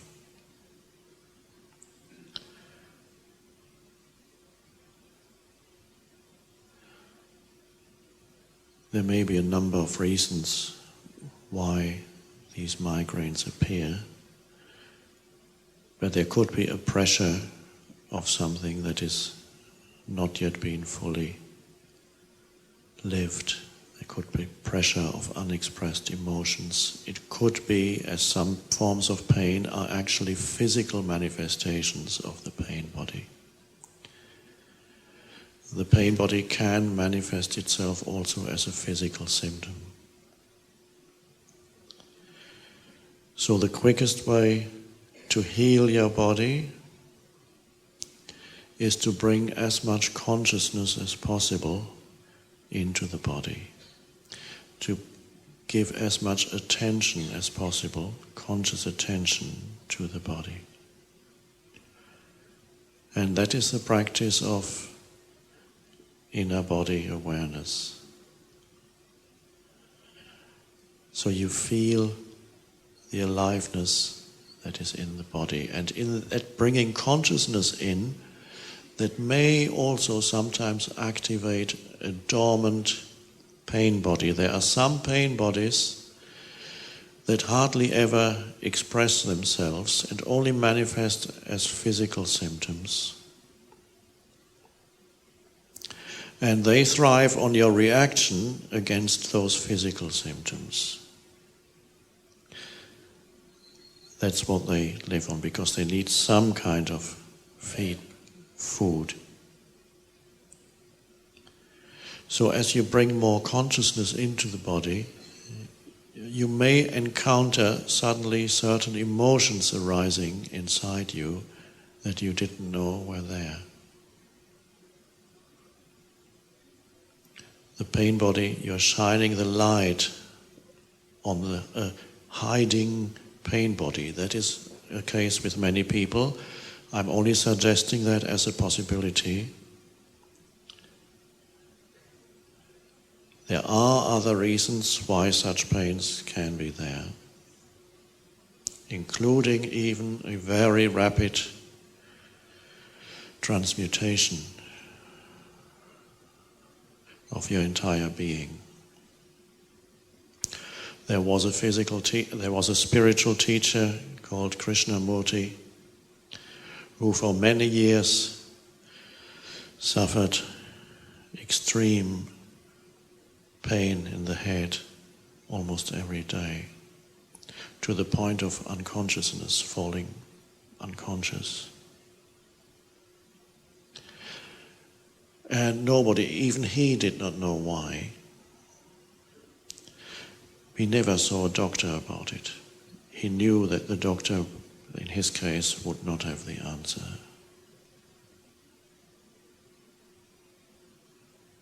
But he believed it was a kind of transmutation that was happening to him.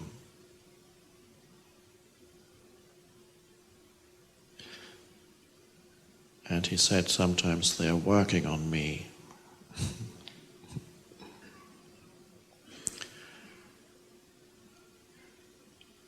No matter what the actual cause is, I believe it will either disappear, the condition will disappear, or the cause for the condition will reveal itself and then become transmuted as you bring more consciousness into yourself. In the meantime, you may occasionally need to take some medication.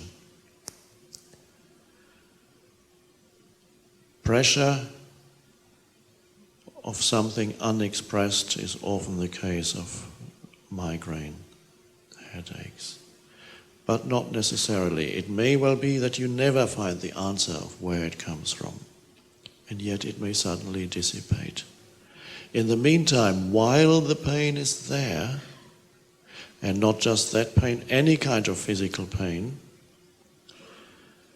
it is your job to surrender to the fact that right now it's there.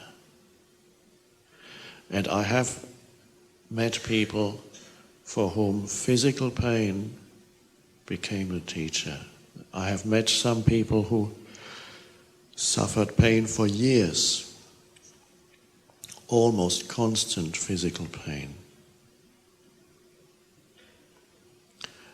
And one or two people I met, they had never heard of any spiritual teaching, they had never read a spiritual book. But what happened to them when I met them, I saw they were intensely alive and they were still in pain, and yet something had happened, I recognized. The pain that was going on for years eventually drove them into surrender.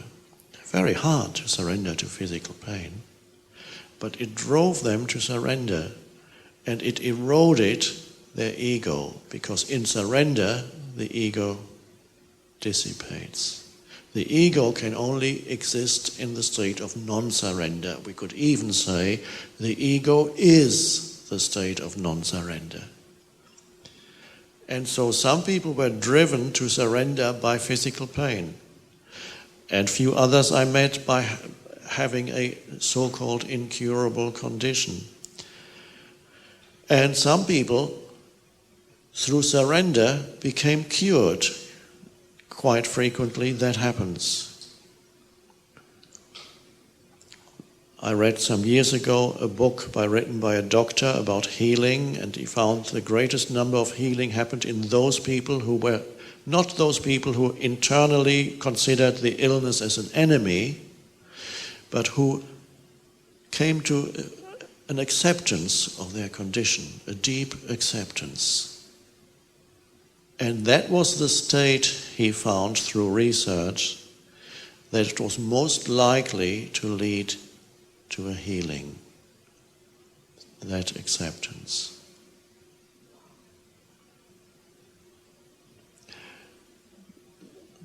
My father is 86 now, and he's a strange person. I love him dearly, and one of his characteristics he's always had is he's always refused to see a doctor.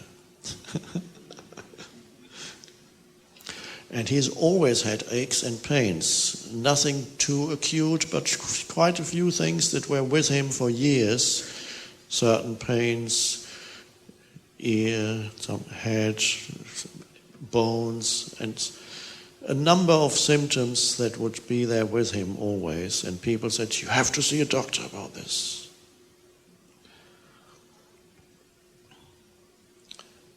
And that was one area of his life where he, early on in his life, learned to surrender.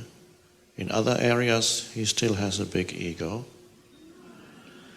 But in that area, he had this wonderful thought that came to him. He said, I live in pacific coexistence with my illnesses. And he said, if I attack one of these illnesses, a greater one will develop. So that was, I'm not giving as a recipe for everybody not to see a doctor.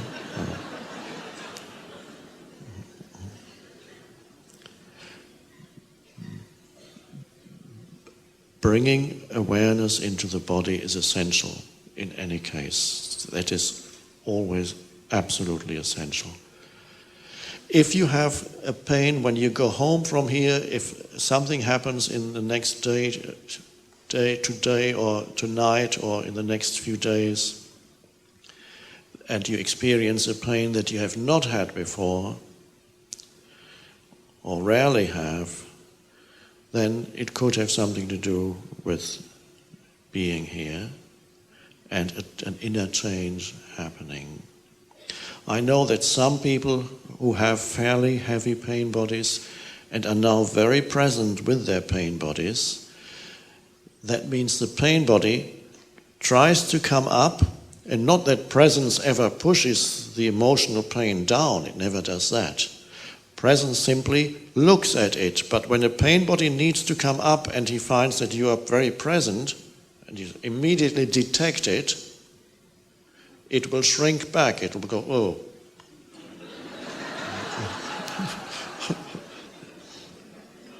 And then it will lie in a little corner and wait for a better opportunity.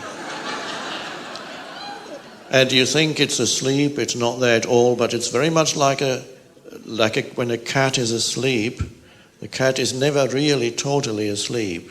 And that's an amazing thing. If you watch a cat, it knows any kind of noise you can make and it'll go.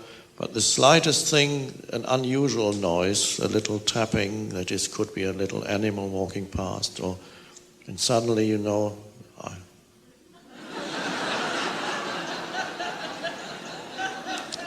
there's always something in the cat is always awake, because there could be a mouse there. Something in the pain body is always, and then it waits for an opportunity.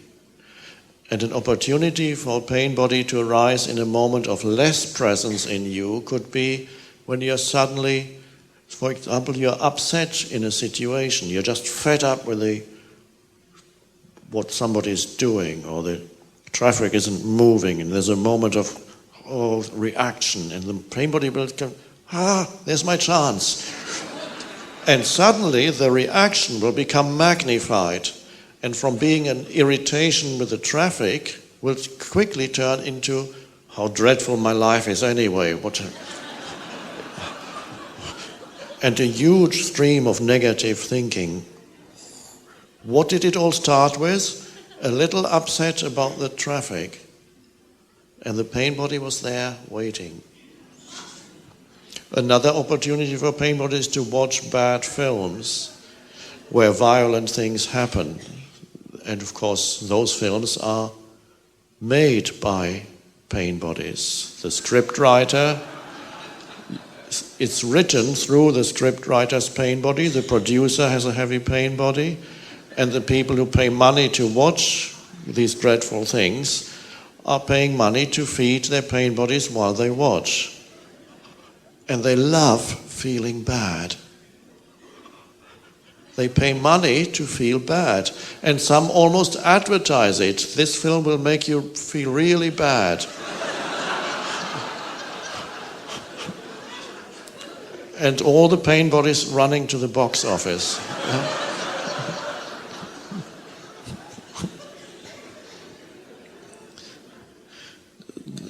thus is the state of our civilization.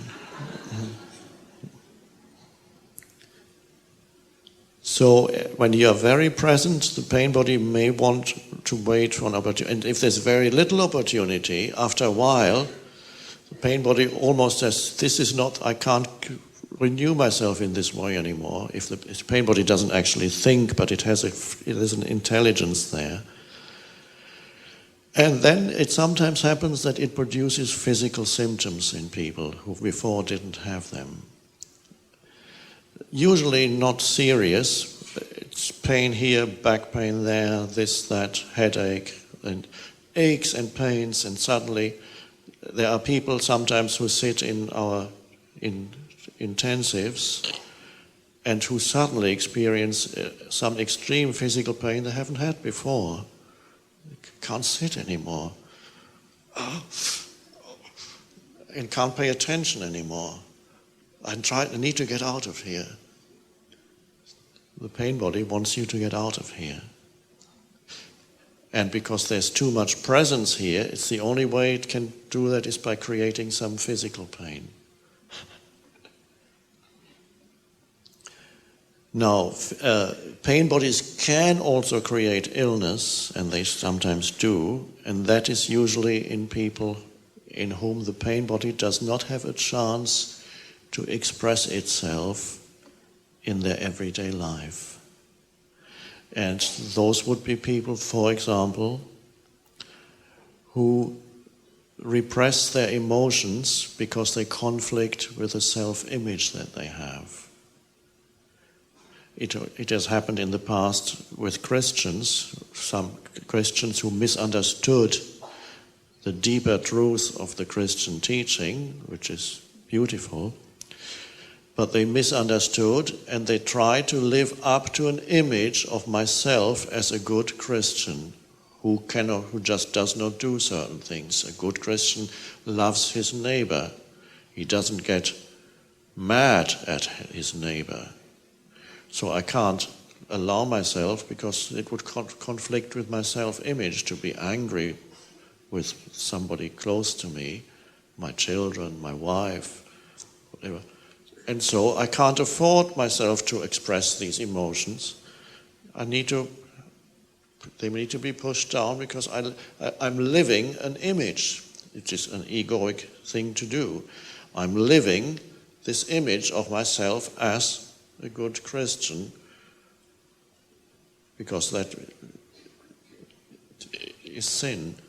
And so then after a few years, the pain body is being pushed down, and finally a serious illness develops. The unexpressed emotion has created a serious illness. And then that makes me unhappy, and then the pain body has something to feed on. So it's better than to repress is to express, if you have to, but be there while it happens. Be there. As long as it happens, see if you can be there as the watcher of what happens. Be there as the watcher of your pain body when it happens. A marvelous thing to do. Never misunderstand this teaching and try to, I can feel something coming on, I mustn't have a pain body attack. I must remain present. And then you notice the body gets tight, and willpower comes in.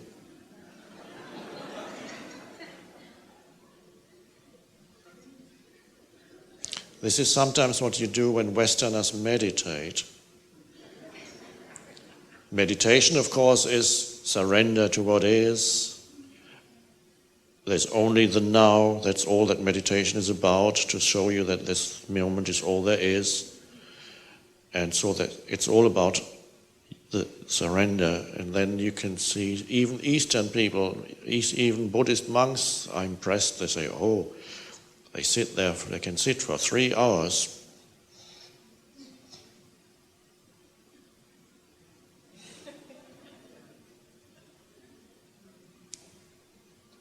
wow, what an achievement. And there's a boiling kettle, there's a lid on a boiling kettle.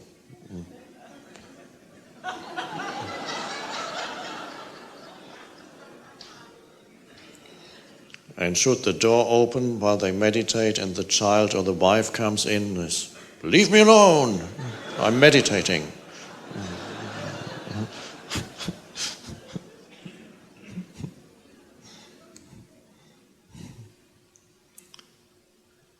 Another question, perhaps? Namaskar, Eckhart. My name is Purnima, and I want to ask if you can speak a little bit about forgiveness. Something I find very difficult, and in the light of your teachings.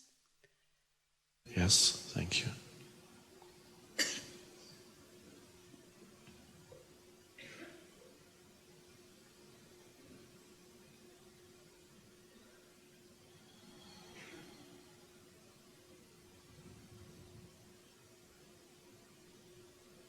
Non-forgiveness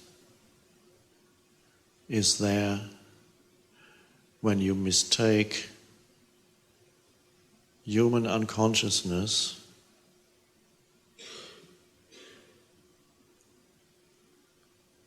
for a person, when you make an identity for someone, and this is what the mind does, when you make an identity for someone out of the movement of human unconsciousness.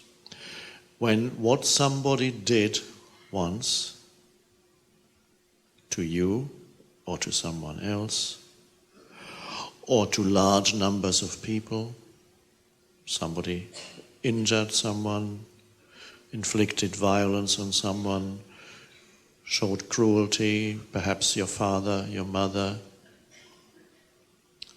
whoever it may be, there is the temptation, there is the tendency for the mind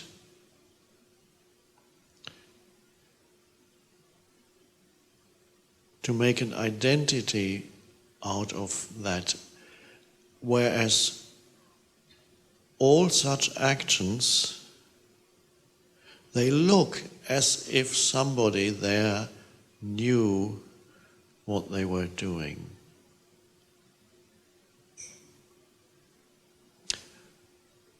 But all such actions are expressions of human unconsciousness. They're expressions of the collective ego expressing itself through one so-called person, and they're expressions of the pain body, which also is not personal. It is human pain. So it's only when you mistake that, the expression of human pain as violence or cruelty, or the expression of the human ego with its absurd needs to use others, to enhance itself, to make itself stronger. When you mistake what is collective, a collective state of humanity, you mistake that for an identity, then you create a perpetrator, somebody who did something. And that is a mind-made identity for someone.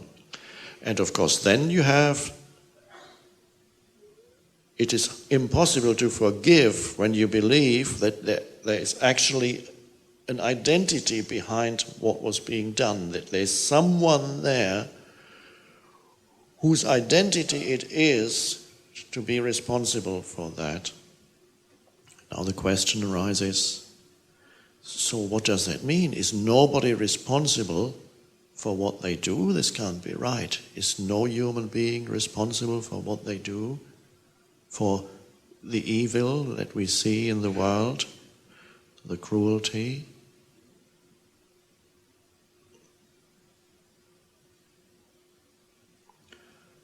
Ultimately, no. And yet, all human beings suffer the consequences of their unconsciousness. Whoever manifests unconscious behavior will experience further unconsciousness from others. It's called karma. So you suffer the consequences, and in the process of that, pain arises. You inflict pain and you suffer pain. That's what all humans alive, what humanity as life has been doing. Inflicting pain, receiving pain in varying degrees. And in that process that looks pretty mad, out of that, occasionally, here and there, somebody woke up out of that cycle and recognized the fact that when such things are being done, ultimately, there's nobody there doing it. It's unconsciousness. When you see that, compassion arises. Compassion even with the one who became the instrument of unconsciousness. Compassion with yourself, because the equivalent of non-forgiveness towards another is to harbor feelings of guilt in yourself. And both are very strong in the egoic mind. If you cannot forgive yourself, that is very similar, of course, to not being able to forgive another. You are making an identity for yourself out of something that you did because you didn't know any better, which is a colloquial way of saying you were not conscious enough to know better. So there are some people there are parents now who think back and said, I made dreadful mistakes when I brought up my children. I'm guilty of that. You didn't know what you were doing. You acted according to your conditioning. You acted out your conditioning. And this is what people do in the same family for generations and generations. One generation after another acts out the same conditioning.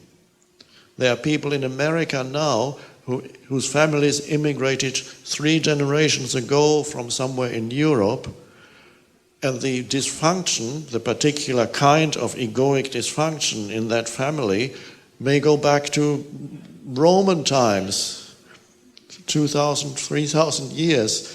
And it's a cycle that the parents teach the children the same particular kind of unconsciousness or dysfunction, because unconsciousness can take different forms. Often it's violence, it can be other forms, cruelty, using others, whatever it may be. And so you can see the same thing handed down from parent to children. They grow up, they do the same to their children, what their parents did, until finally one person is there who wakes up and sees it for what it is. And so forgiveness happens by itself when you recognize that none of that is personal. It is something to do with the evolutionary stage of humanity. And you happen to be here on this planet. Somehow you ended up here on this, in many ways, mad planet, as far as humanity is concerned. Also potentially paradise, as far as the planet itself is concerned. Paradise in many ways, potentially. And you happen to be here in the midst of considerable unconsciousness. So you cannot try to forgive. It's not possible. Unless you look through the form that this unconsciousness took, you recognize it as nobody there ultimately. then forgiveness happens automatically. But there is something in the egoic mind that doesn't want to let go of a grievance or a resentment. And that's another aspect. There is something in here, because resentment or grievance is very powerful ego food. There are some egos that keep themselves alive through one big grievance, one big resentment that have harbored for years. And in other areas, that person may be engaged in spiritual work and experience states of presence, experience peace. And yet, there's something hanging on in here. And what it's hanging on to is this big resentment. And the ego is enough, one big resentment is enough to keep the ego going. And that's why it's got its teeth in that thought form. That thought form is there and says, I'm not going away. I am you. I'm who you are. And so there's a reluctance. Even once you see the unconsciousness, it's not personal, you can still feel there's something in here that says, no, I'm hanging on to this grievance. I'm not letting go. I've had it for years. Is all those years are going to be wasted?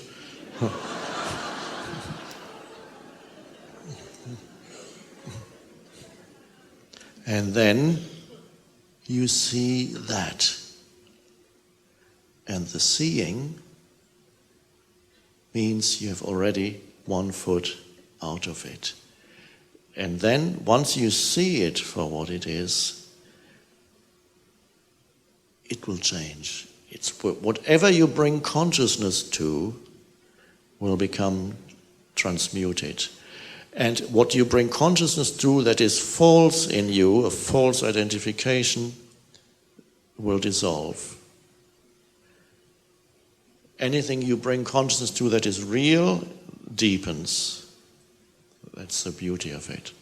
So, 2 levels here to work, to become aware of as far as forgiveness is concerned.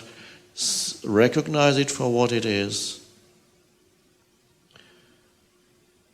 And see in yourself perhaps the reluctance, even though you have already recognized that ultimately it's human unconsciousness and no more than that, and it's been going on for thousands and thousands of years, millions of humans inflicting acts of cruelty on others.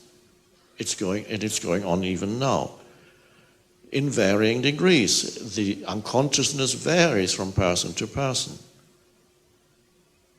The roots of it are in everyone.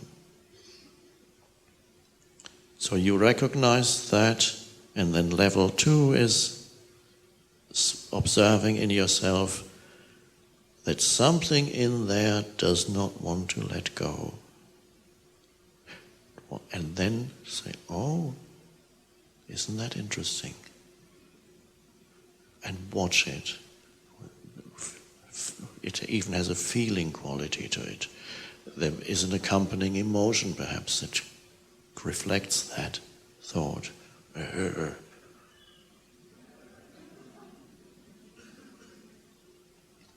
It's become an identity. It's become an identity. I don't want to lose my identity. I'm hanging on in here. But once you see it, it won't survive for very long because it needs your unconsciousness to survive. And so the beautiful words of Jesus, he actually tells us why we should forgive. It's all there. Forgive them, for they know not what they do. He not only tells you that you should forgive, he tells you why. A modern Jesus would have said, they are completely unconscious. That would be the modern translation of, for they know not what they do.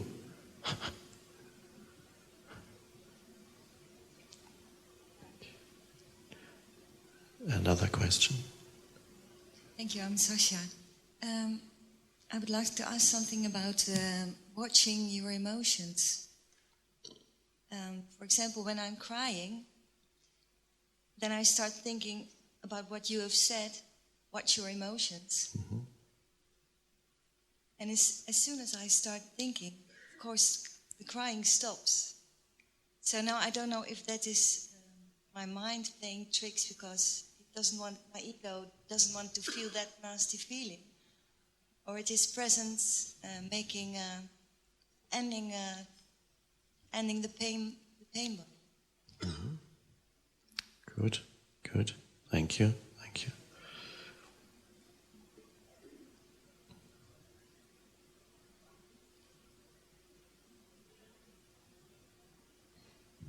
You have to watch in yourself to see if the crying is associated with a story that goes through your head, perhaps an old one. It is possible that the crying happens as soon as the story replays itself in your head of something that happened or something that never happened but should have happened.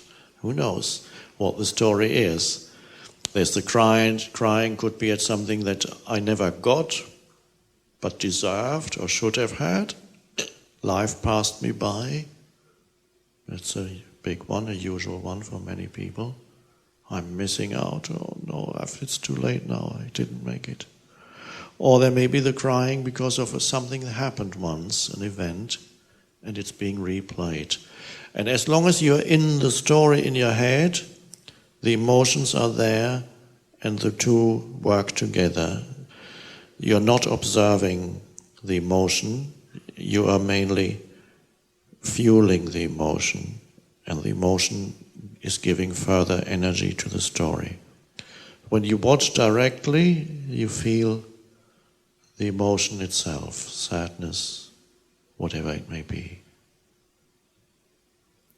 And watching implies that, of course, you allow it to be, if it's there. You cannot fully watch it if you're not happy with what's there, and you're not really watching it. It's just there it is, and you're watching.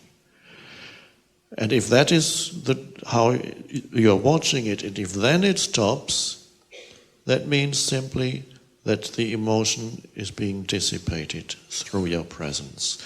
There's no repression here if you're truly watching.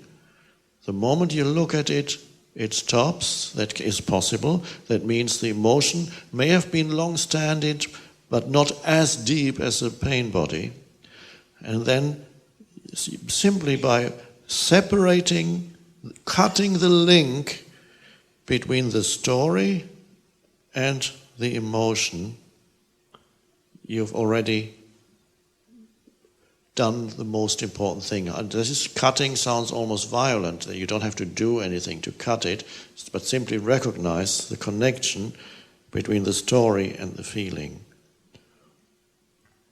So you could think about, and if somebody died some years ago or some months ago, or somebody left you, or whatever it may be, and that's the story that creates the emotion. And then you dismiss the story and pay more attention to what you feel. And then it may dissipate very quickly when you just give it attention and don't fuel it anymore.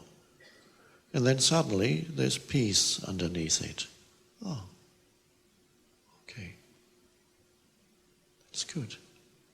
So that may be happening to you, and then the same mind thing may come in again. And then the same, you watch again. Pay more attention to what you feel than what you think. I mean, you know you know full well that it's those thoughts that create the emotion. And so certain thoughts in the head have their own momentum too, and some thoughts get lodged. Many thoughts pass through like clouds, but there are other thoughts that stay in there. They find a little corner in your mind and say, okay, I live here, and I'm not going to go away. And periodically the same kind of thought comes and creates the same kind of emotions, and they just won't go away. They're refusing to go away. And it can also happen that one big thought obliterates most of your mind, and that is almost regarded as pathological. But even within a normal human being, it can happen that thoughts can become obsessive. And those are the recurring thoughts that say, I'm not going anywhere. And come back again and again. What do you do with that? Watch the thought. Be there get into your body so that you can sense yourself as the underlying presence. Then your mind becomes a ripple phenomenon. You are the ocean or the deep lake that's here, the depths of who. And in the depths, the ocean or the lake is still. On the surface, there's a wave movement, that's your mind. So if you are rooted in yourself, the movement of the mind can't drag you along with it totally. You're here and then you just watch the movement. And then it calms down because you're not identifying with each thought. And that would even be the case in people who would be regarded as clinically insane. For example, people who hear voices, which is no more than the normal voices that you hear in the head, that everybody hears as their own thought processes. Some people hear them as auditory things, auditory comments, and that is usually regarded as insane. If you can not be drawn into what the voice says, and this applies both to the pathological condition of hearing actual voices and to the normal condition of simply having the voice in your head, which are your own thoughts, if you can be there as the witness, then they don't have power over you. Instead of being drawn in totally or reacting to them, which creates further thoughts.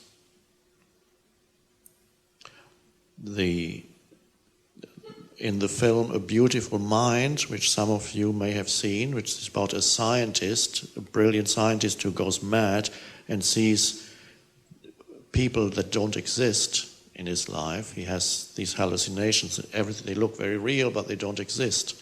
But they're just right there in front of him. He doesn't know it. He thinks they're all real.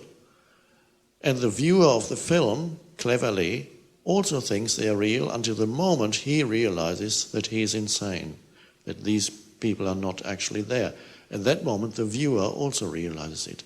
But the important thing here for this character, that is the beginning of his healing, when an awareness arises, so he doesn't need to react anymore. He recognizes it as not real. He knows he's mad, and anybody who knows they are mad are not completely mad anymore. The really mad people don't know that they are mad. And many humans don't know that they are mad, of course.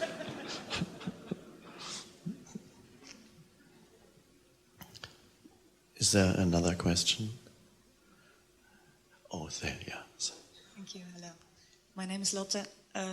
I would like to know something about the effect that this process, transformation into consciousness, has on your old relationships, friendships, because I really feel it's difficult to be that compassionate, tolerant, open-minded person that I feel I am when I'm alone, but that's easy. So I feel even that I get less tolerant and less patient with people around me. Thank you. Thank you. Yeah. Yes, this is sometimes what, not infrequently do I hear that, and somebody else asked a very similar question not long ago, when she said, I can be very spiritual when I sit alone in my room.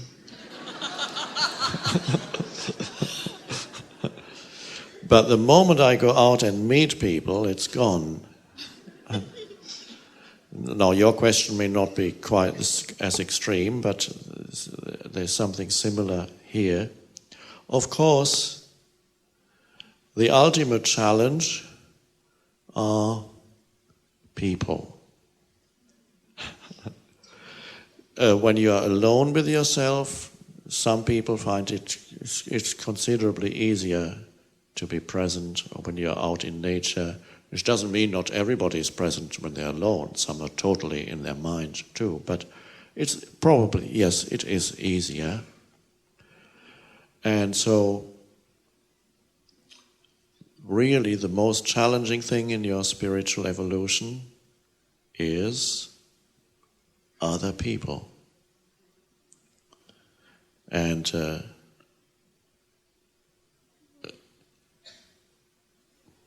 it reminds me of,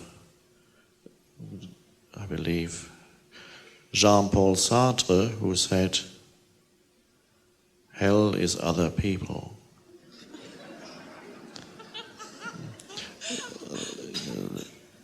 Or literally translated, hell is the others.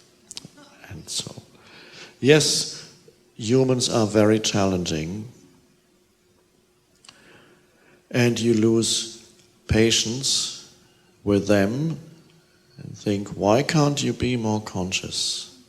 Why you have to act out the same kind of stuff with your friends, your acquaintances, your family? That's perhaps the most difficult for many people, because the more past you share with a person, the more difficult it sometimes seems to stay present when you're together with them. So for some people, the ultimate test is being with when they're grown up, visiting their parents.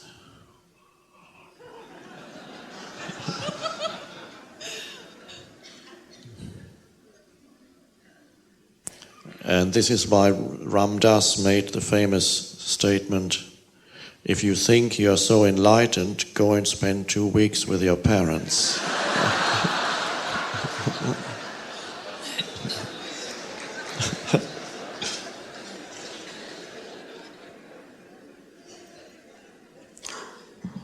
So, observing, in your case, be more interested in your reactions than in what seems to cause your reactions. So if people's behavior causes your reactions, or seems to, pay more attention to the reaction itself, what the mind is saying, or what the emotion is expressing. It sometimes happens that people who are evolving spiritually quickly, they find sometimes that they don't enjoy being with their old friends anymore. They don't enjoy participating in what they loved before. For example, getting together to gossip about others. And that was so enjoyable for years. A gossip is a favorite ego, one of the activities of the ego, that the ego loves, because whenever you can criticize somebody, you can feel superior. You feel more yourself, more deluded, of course, but that's how the ego works. So for years you loved gossiping, and suddenly it's so empty, and you think, why are they doing that? And suddenly you don't contribute anymore, and you just sit there. And at dinner parties where you used to tell your exaggerated story to make people laugh, you exaggerated every story, just an example, and everybody loved inviting you to their dinner parties because they loved you were so entertaining with the way you exaggerated what people said or did, and suddenly you don't want to do that anymore. And then people say, what's happened to you? You've become so boring. And it may be that you don't take part in the drinking sessions anymore. You like to get drunk together and feel free, liberated.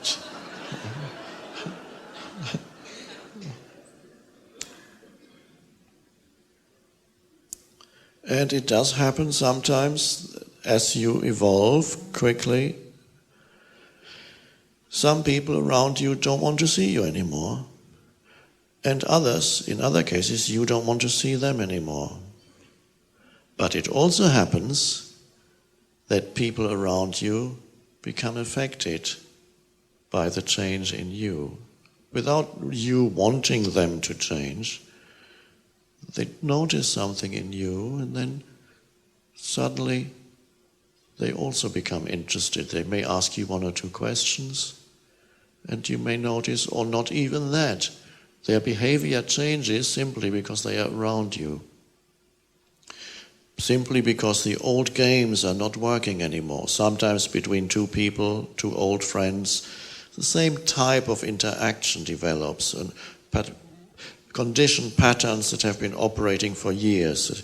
Both are playing a kind of role, and call it their friendship.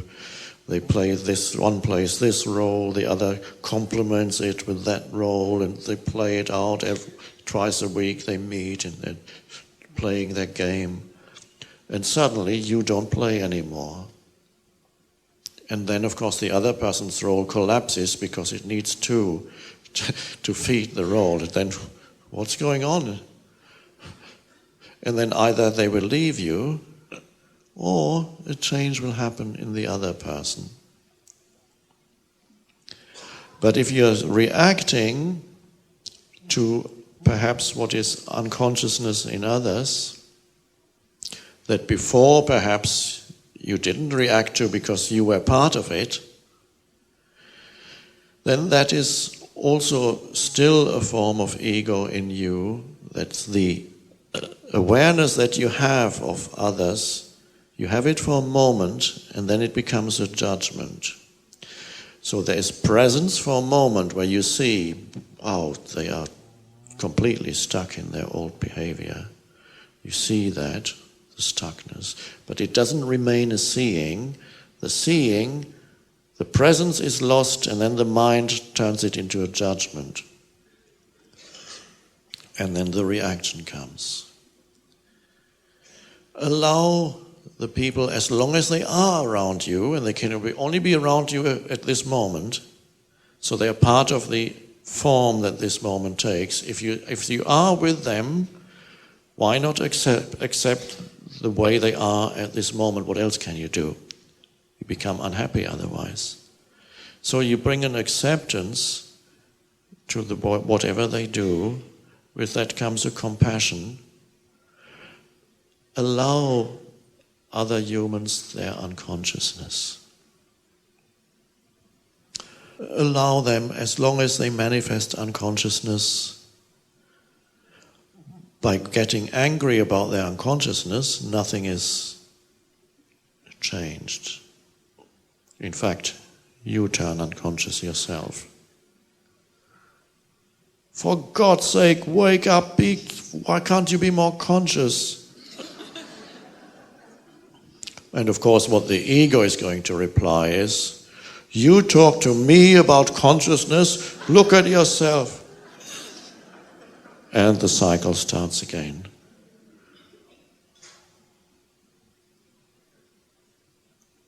Or they tell you, what's this airy-fairy stuff about consciousness? What's happened to you? Are you on drugs or something?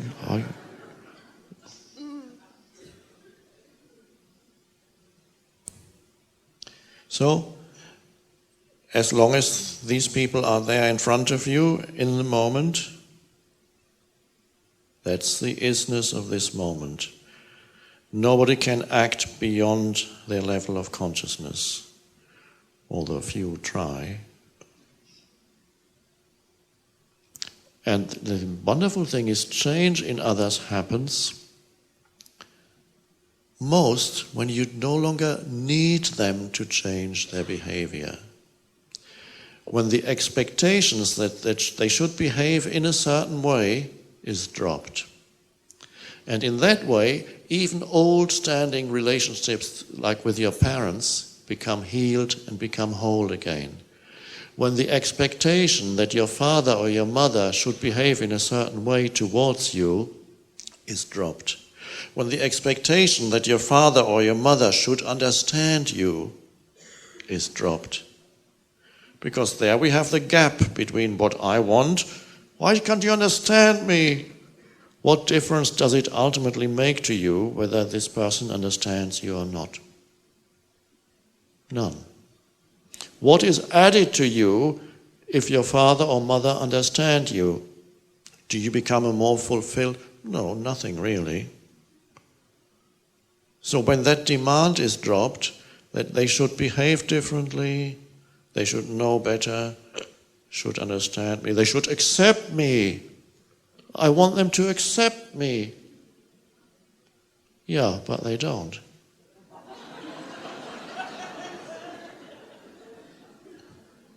And there you have the gap between I want and what is. And strangely, all those demands and all that fruitless wanting is actually fuel for more unconscious reactions in you towards them. So you're back in unconsciousness.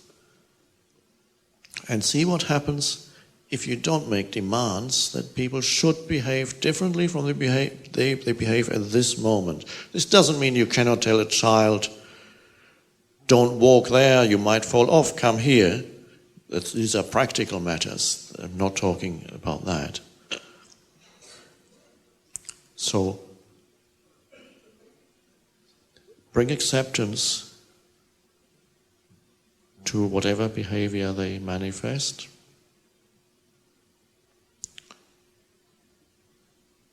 And see, you may be surprised, especially in your relationship with long-standing relationships, at changes that happen when you don't need them to change anymore to make you happy. When you don't need those people, parents, whoever, to change anymore to make you happy, then very often it's almost a miracle. Change happens in them. And suddenly they are more open. And when you didn't need them to understand you anymore, suddenly there's an openness and they ask questions about your life. Whereas before, all they could do was criticize. And all you could do was react against their criticism and get upset. And every meeting every time you visited them, it would end in that way. And it's amazing how in long-standing relationships, people almost go there when they meet with their scripts, as if they were reading their scripts. And every time they go, they have to act out the same script.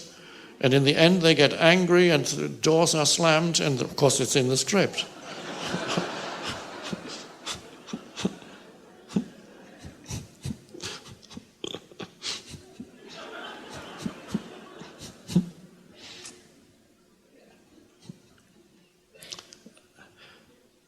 Perhaps I have one or two more questions.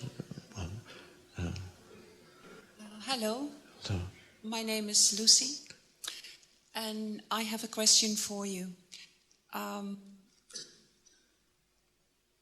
thinking of the suffering of so many animals, and I can somehow deal with my own pain, my own fears, but I'm shocked and infuriated when I see that millions, maybe billions of innocent animals are slaughtered or exploited by human race.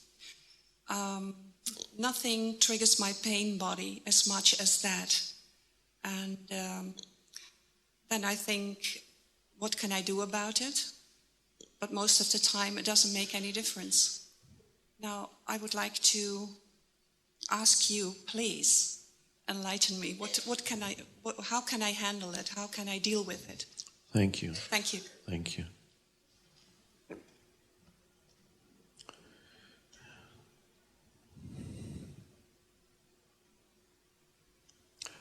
It is true that what humans are doing to animals in factory farms, where living beings are treated as objects, shows extreme unconsciousness.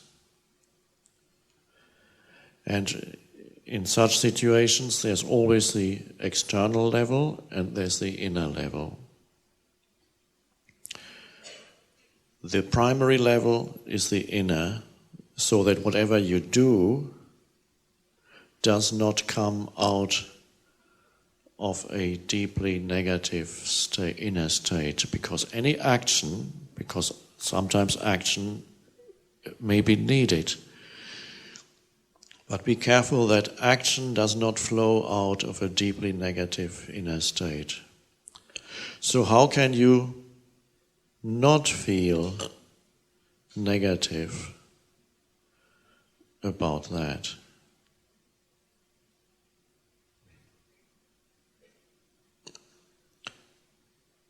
And this is not to be seen perhaps in isolation. It is to be seen within the totality of what human beings are doing to other life forms on the planet, to nature, and to themselves, to other humans. They're also doing it to humans.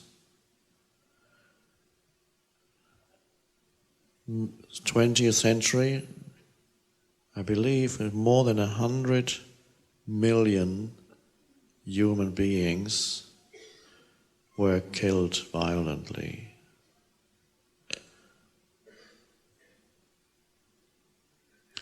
So at this very moment on the planet, all this is happening. Humans are killing other humans, humans are killing animals and treating animals as if they were inanimate objects, simply for profit, for greed, for more, which is the ego, it's the greed of the collective human ego. And the ego doesn't see what it is doing. When it destroys the forests, which perhaps are the very basis for life on the planet, there again, when an ego looks at a forest, in other words, what does it mean, an ego? An ego sees is the human mind. An ego is thought. And to look through abstract thought at something, at an animal or a tree, and you look at it through thought, and thought will evaluate what it sees according to its form and what it can get out of it. The tree will get a price put on it. Or at best, you cut it into little pieces and examine it to find out how it works. That's what the human mind does. And I'm not saying no more science, but we have the tendency of the human mind is to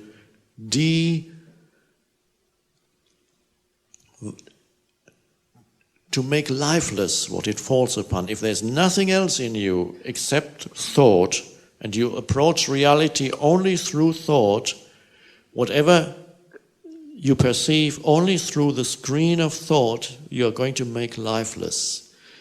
In other words, thought cannot sense the life that is there. Thought cannot sense the holiness, the sacredness that is in every life form. Because thought is an abstraction. So all humans who are trapped in their heads, and that's all, especially those who run the big businesses, but everybody to some extent is trapped. Politicians and so on. I'm not saying there's one category of human that is worse than others, but they see only what has become made lifeless through their mind. And so the dimension of being is missing. And they don't know what they are doing when they kill life on the planet, because they've already killed it. They've killed the feeling of their own aliveness, because they live exclusively in a conceptualized sense of self, an egoic sense of self. The ability to sense, to feel the deeper being that is the sacredness of life in every life form is not there. They don't find it in themselves. the sacred stillness, the sacred space that is within. And if you don't find it in yourself, you haven't touched it because you're totally in the mind movement, you cannot recognize the sacredness in others.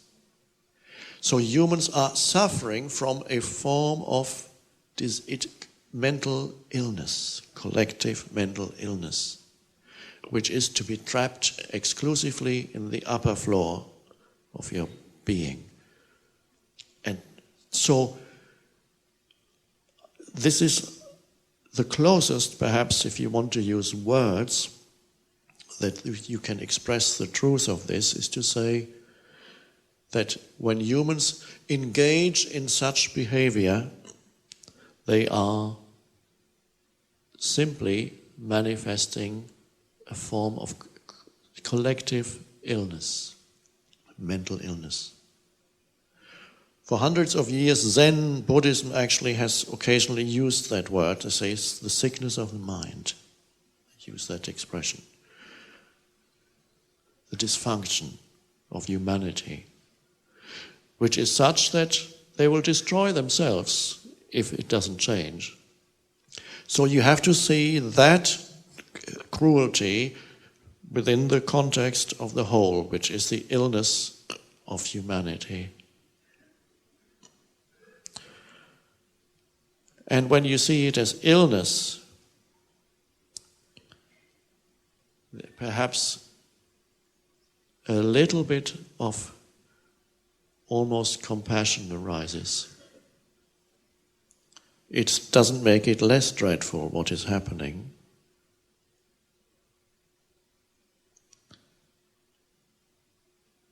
But perhaps when you see it as an illness, there's no longer the need in you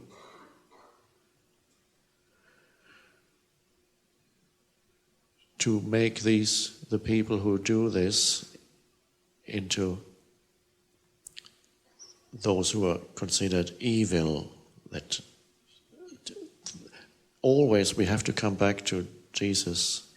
They don't know what they are doing. They don't know what they are doing. And then you will feel sad. Of course you will when you watch that. You will feel the sadness, and you can accept that you feel very deeply affected by what you see. But when you see it in the larger context of human illness, you may be able to be free of anger. And if that is the case, then you may be able to take also some action on the external level. And the only action, or the most useful action, is not to try and convince people that what they are doing is wrong, but simply to show them what they are doing, because not enough people have seen it. Simply to show what is happening. Show them through disseminating information or whatever. And many humans will be shocked. Many haven't really seen what's happening. And anybody who is not totally trapped in their minds will feel something, and there may be change coming. But the true change happens through enough human beings to go through this inner transformation. Not until then will the collective illness on the planet become healed. And our gathering here is part of that.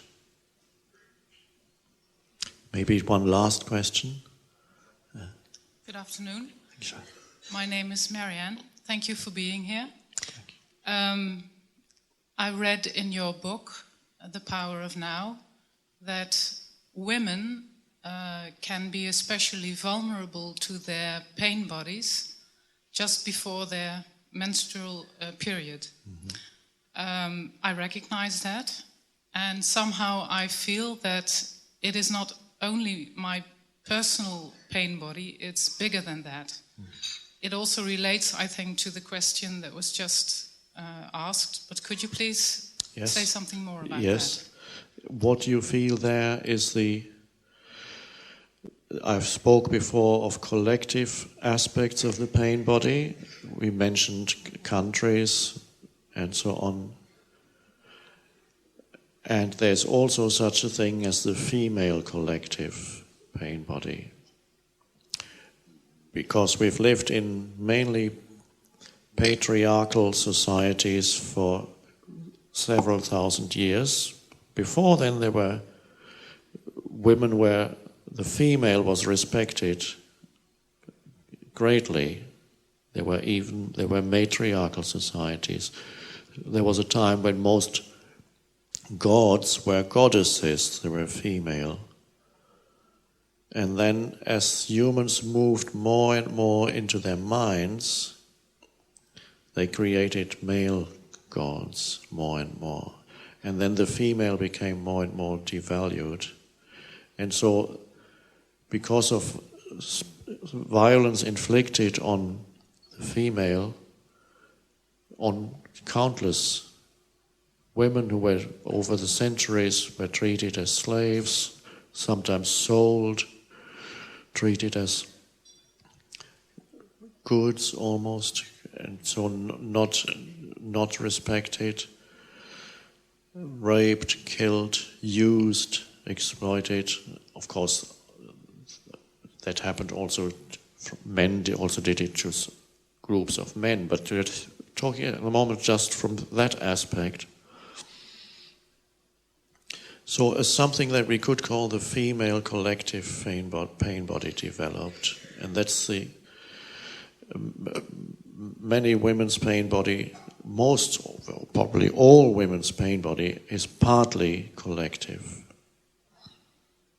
And so it's when your womanhood manifests itself most clearly, it's through menstruation, which should be a joyful time, that tends to activate the collective woman pain body in women.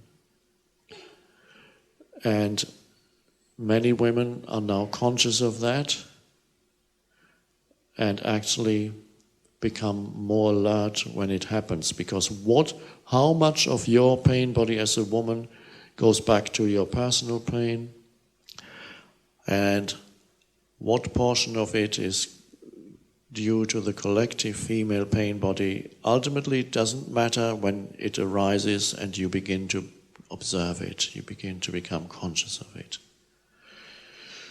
And many women are now working in that way and are actually becoming more conscious at that time, because they know they need to become more alert. Just as the time approaches, they already know, okay, it's coming. And then they may feel the first movement as a reaction, as a thought, as an emotion. And then it depends what level you can catch it with your attention.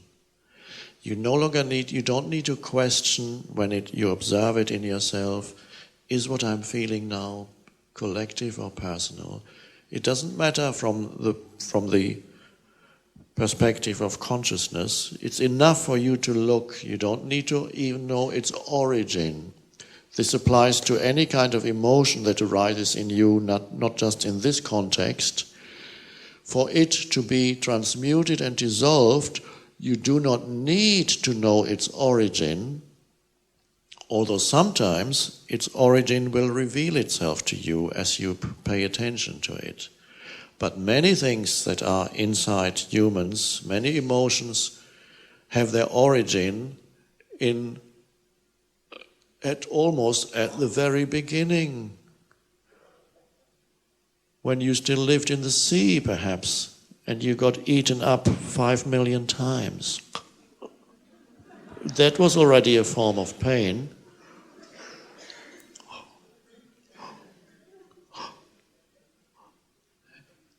So it goes back. Sometimes you cannot trace it back, and at other times it will suddenly see, oh, that's where it came from. That's fine. So allow the origin to reveal itself if it wants to reveal itself. For the process to work, it is not necessary for the origin to reveal itself, although it is nice when it does. So all that is required is your conscious presence as the emotional field becomes activated. And if possible, don't allow it to rise into your thinking. Once it gets hold of that, then it's more difficult to be present. You may need little reminders. It really is like, and not just in this context, the female pain body, any manifestation of pain body is really like going to sleep, acting out a dream. You may need little reminders, as if you were going into a dream. Sometimes you see strange films like that. They enter somebody's, and in the dream you could have a reminder that you are dreaming. So you could put little reminders in your home, so that when you walk into the bedroom or into the bathroom, you can have a face that looks like, the masks, the traditional masks for theater, comedy and tragedy. One mouth goes up, one mouth goes down. You can have one with the mouth down and have a question mark. Pain body as a little sign to watch, because you may be immersed in pain body, walk into your bed, into your bathroom, and on the mirror you see that image with a question mark, and then might wake you up. There's no guarantee that it will. Another possibility is you will tear it down. I don't want to hear any more of that nonsense about pain body.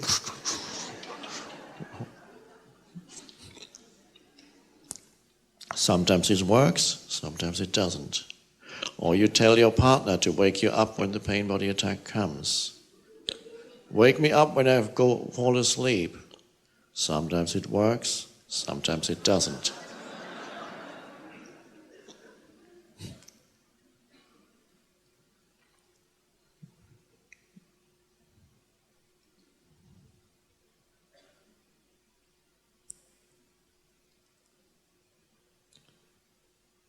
So these are all things that arise as presence arises.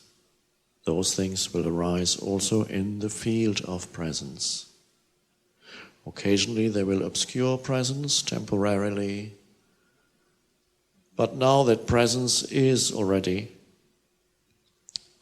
active, has become activated in many of you long before you came here, in some of you perhaps today, presence has become activated in you. There's no going back. It can only become obscured temporarily, and probably will. That's fine. At any given moment, see if you can be accepting of that moment. See if you can be not a walking pain body, not a walking storyline, but presence, who you truly are, consciousness, taking on form temporarily as this body and this mind, but you are more than the body and the conditioned mind, the underlying consciousness. Knowing yourself as that at this moment. You don't need to be present or surrender for the rest of your life. That would be a problem. Oh no, now I have to surrender for the rest of my life. I have to be present every day of my life from now on. That would be a big task ahead of you. Stressful. Am I going to make it? But you don't need to. Only at this moment. That's not a lot. Thank you.